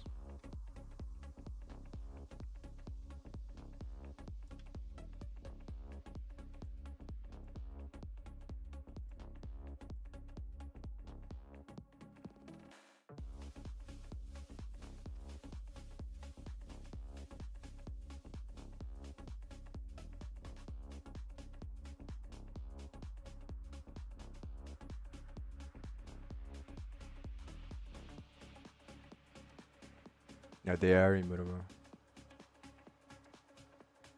So I learned this a while ago as well, but I learned for Python that's because in Python strings are immutable, it's better to create a list or an array outside, and then append everything to the array, and then concatenates everything at the end. Because then if you add to the string on the loop, then you're creating a new object every time, and it's very inefficient.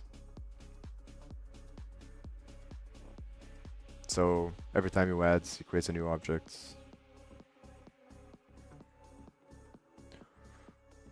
So the question is, can I... maybe if I just map. Because map creates a new thing as well.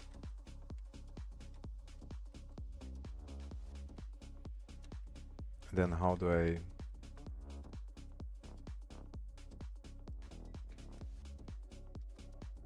Actually, reduce is better, I think. But reduce is kind of annoying to use. Because I need to accumulate on the... So I have to remember how to use reduce. I think the first one is the accumulator, but then I don't remember really well. I think I put the function. Yeah, but it's gonna be the same thing if I add.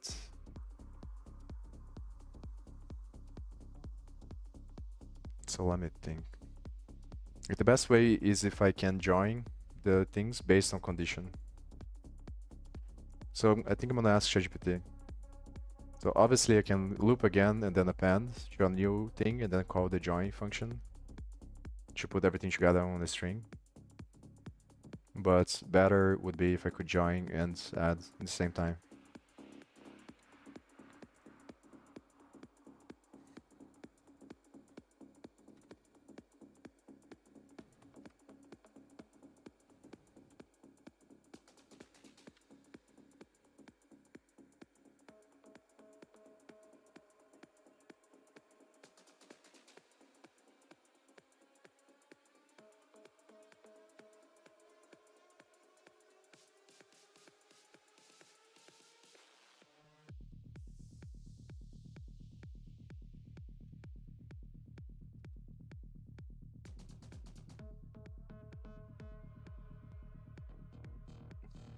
I was just saying choose this.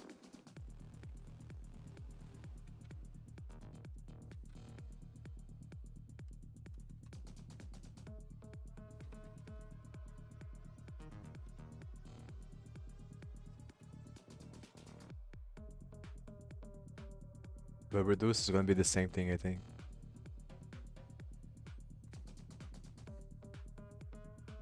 Yeah, it creates a new string, that's the problem. So I guess I'm just gonna use this one.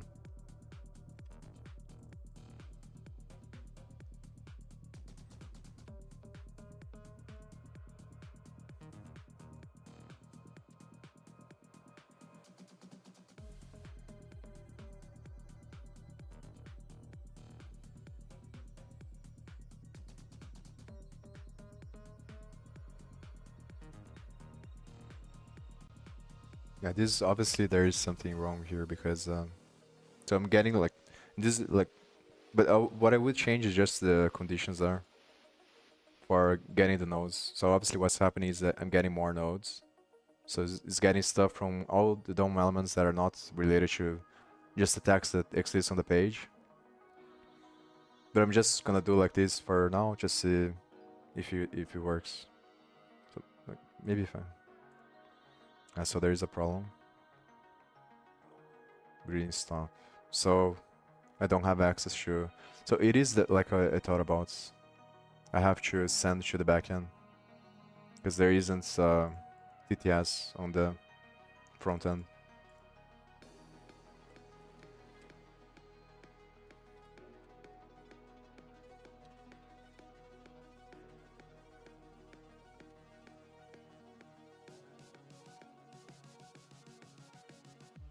So the correct way to do it is set up everything on the backend and then you send the messages. This is the stuff that I have access on the front end. The storage, maybe on the runtime.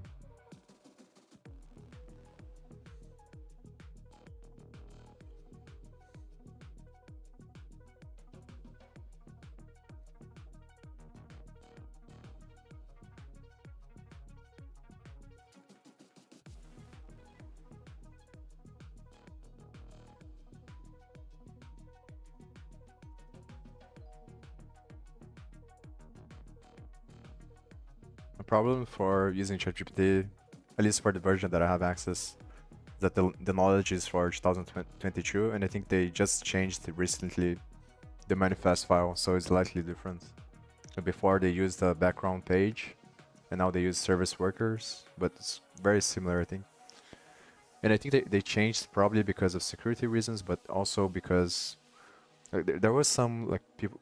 I forgot exactly what it was, but on the video that I was watching, people were saying that they think it's more for other reasons as well. But maybe it's just them complaining, so not really sure. Because I think that it reduced the power that you have as a developer, like how many things you're able to do. So I think people were frustrated because of that.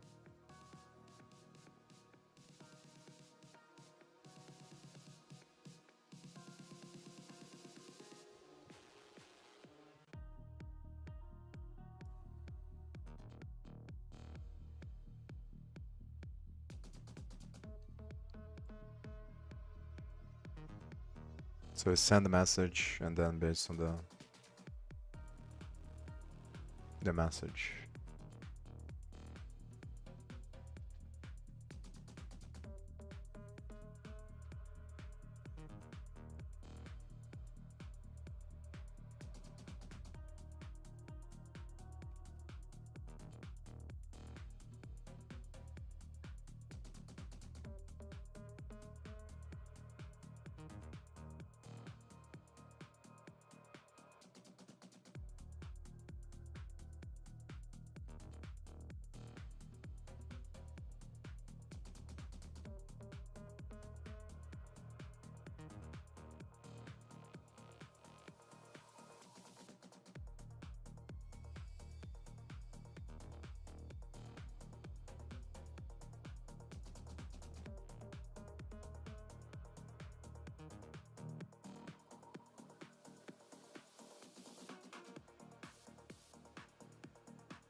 I forgot to see.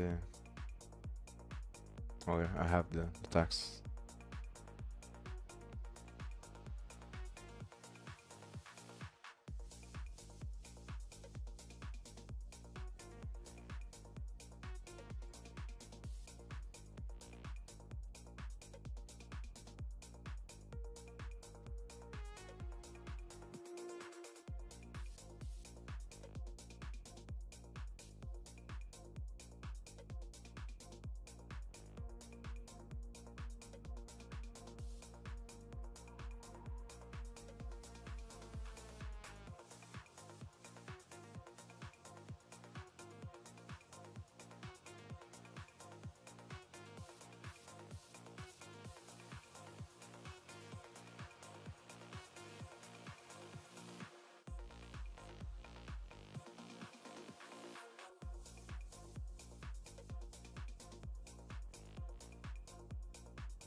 So I think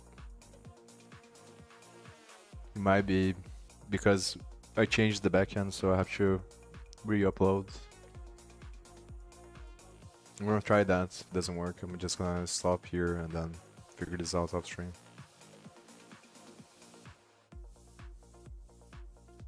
Let's see. Success. And that if you decide that my life deserves my developing this what I do well, and becoming the best at it and mastering myself and seeing what I have So it's saying that this is undefined. if you decide to drop your buckets where you are and develop your gifts, I grant you you'll So you can't establish the connection, and I think it's because of the. that your gifts will take you places I have to remove this and add again. you can decide that I'm going to live each day as if it were my last. You have the power to make that decision. You can decide I'm going to work on myself and develop myself. I'm going to empower me. I have to All of these things try to see if I can figure out why this is happening as well. inconveniences. This annoying message here. Yeah, it's undefined. I'm in charge here. Hmm.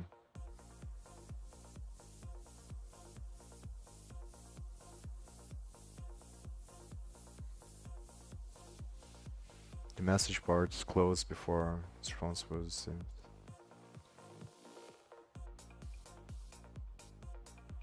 Hmm. So it's obviously because of this.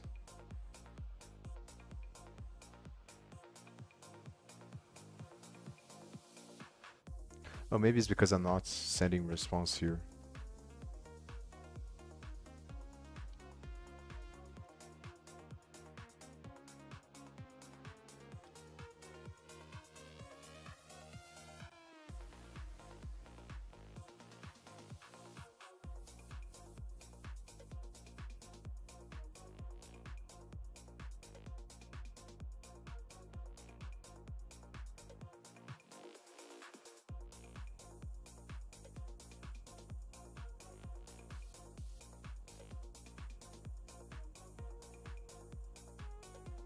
It's not even working there.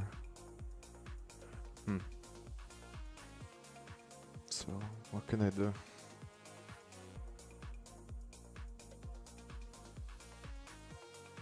It's something that I don't understand as well.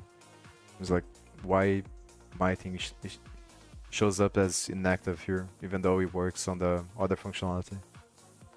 It doesn't make a lot of sense. It makes me think that it's something related to the WebSockets thing, but I'm not really sure.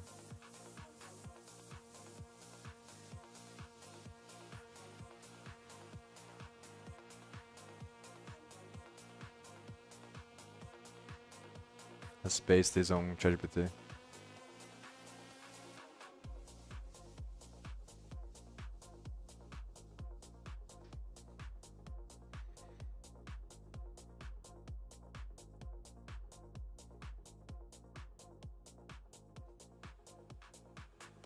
The problem is that the message is not even getting there. So the only thing that makes sense is that this is not working, but I'm not really sure why. Let's hear the message sometime. Maybe it's because I have to initialize first. Yeah, I think I need to initialize first. That's probably why it's not working. There's this whole thing here.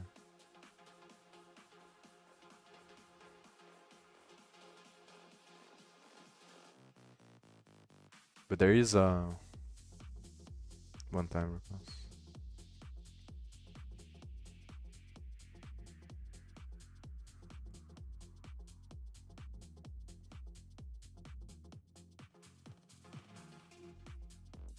Maybe it's because of this.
It's probably because of this.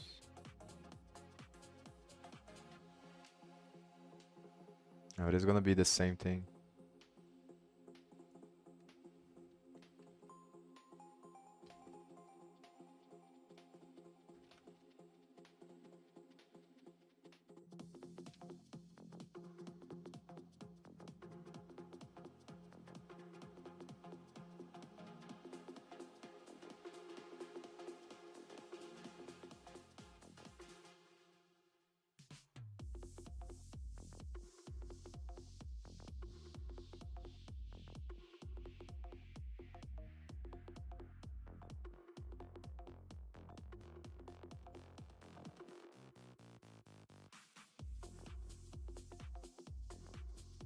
Hmm.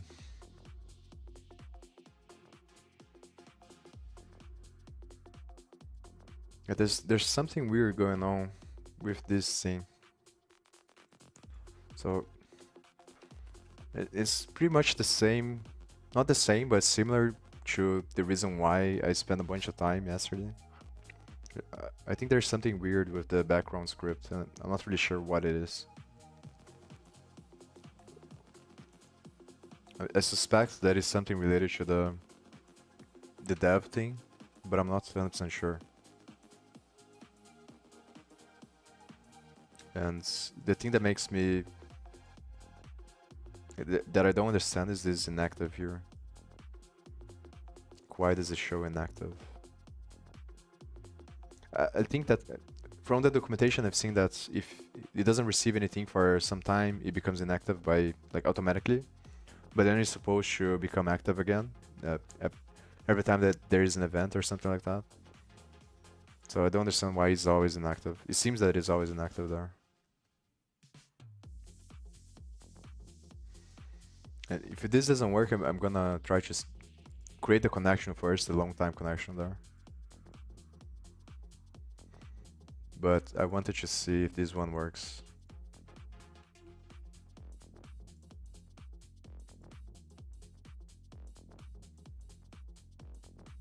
It still shows inactive.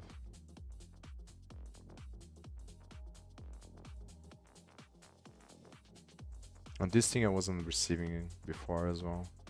But I'm not really sure if it's from my extension or first from something else.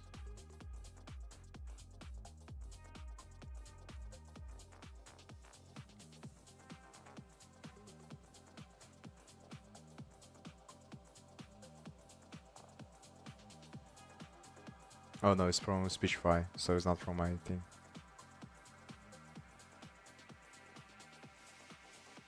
It's not even showing anything. So obviously it's not receiving the thing. So I think I'm gonna stop here. I'm gonna figure this out off stream. Not really sure when I'm gonna come back. I think I am going to continue until I figure out how to highlight and move the page automatically. But I'm not gonna go through the efforts. But I'm not really sure about this. I have to think about it. But probably I'm not gonna go through the efforts of setting up this one. I'm just gonna focus on the other stuff that I was doing, then like finish that first, and then go back to this, so I can create another extension that connects the two. But I'm gonna think more about this. Not really sure. So I don't know when I'm gonna come back, but probably soon. So.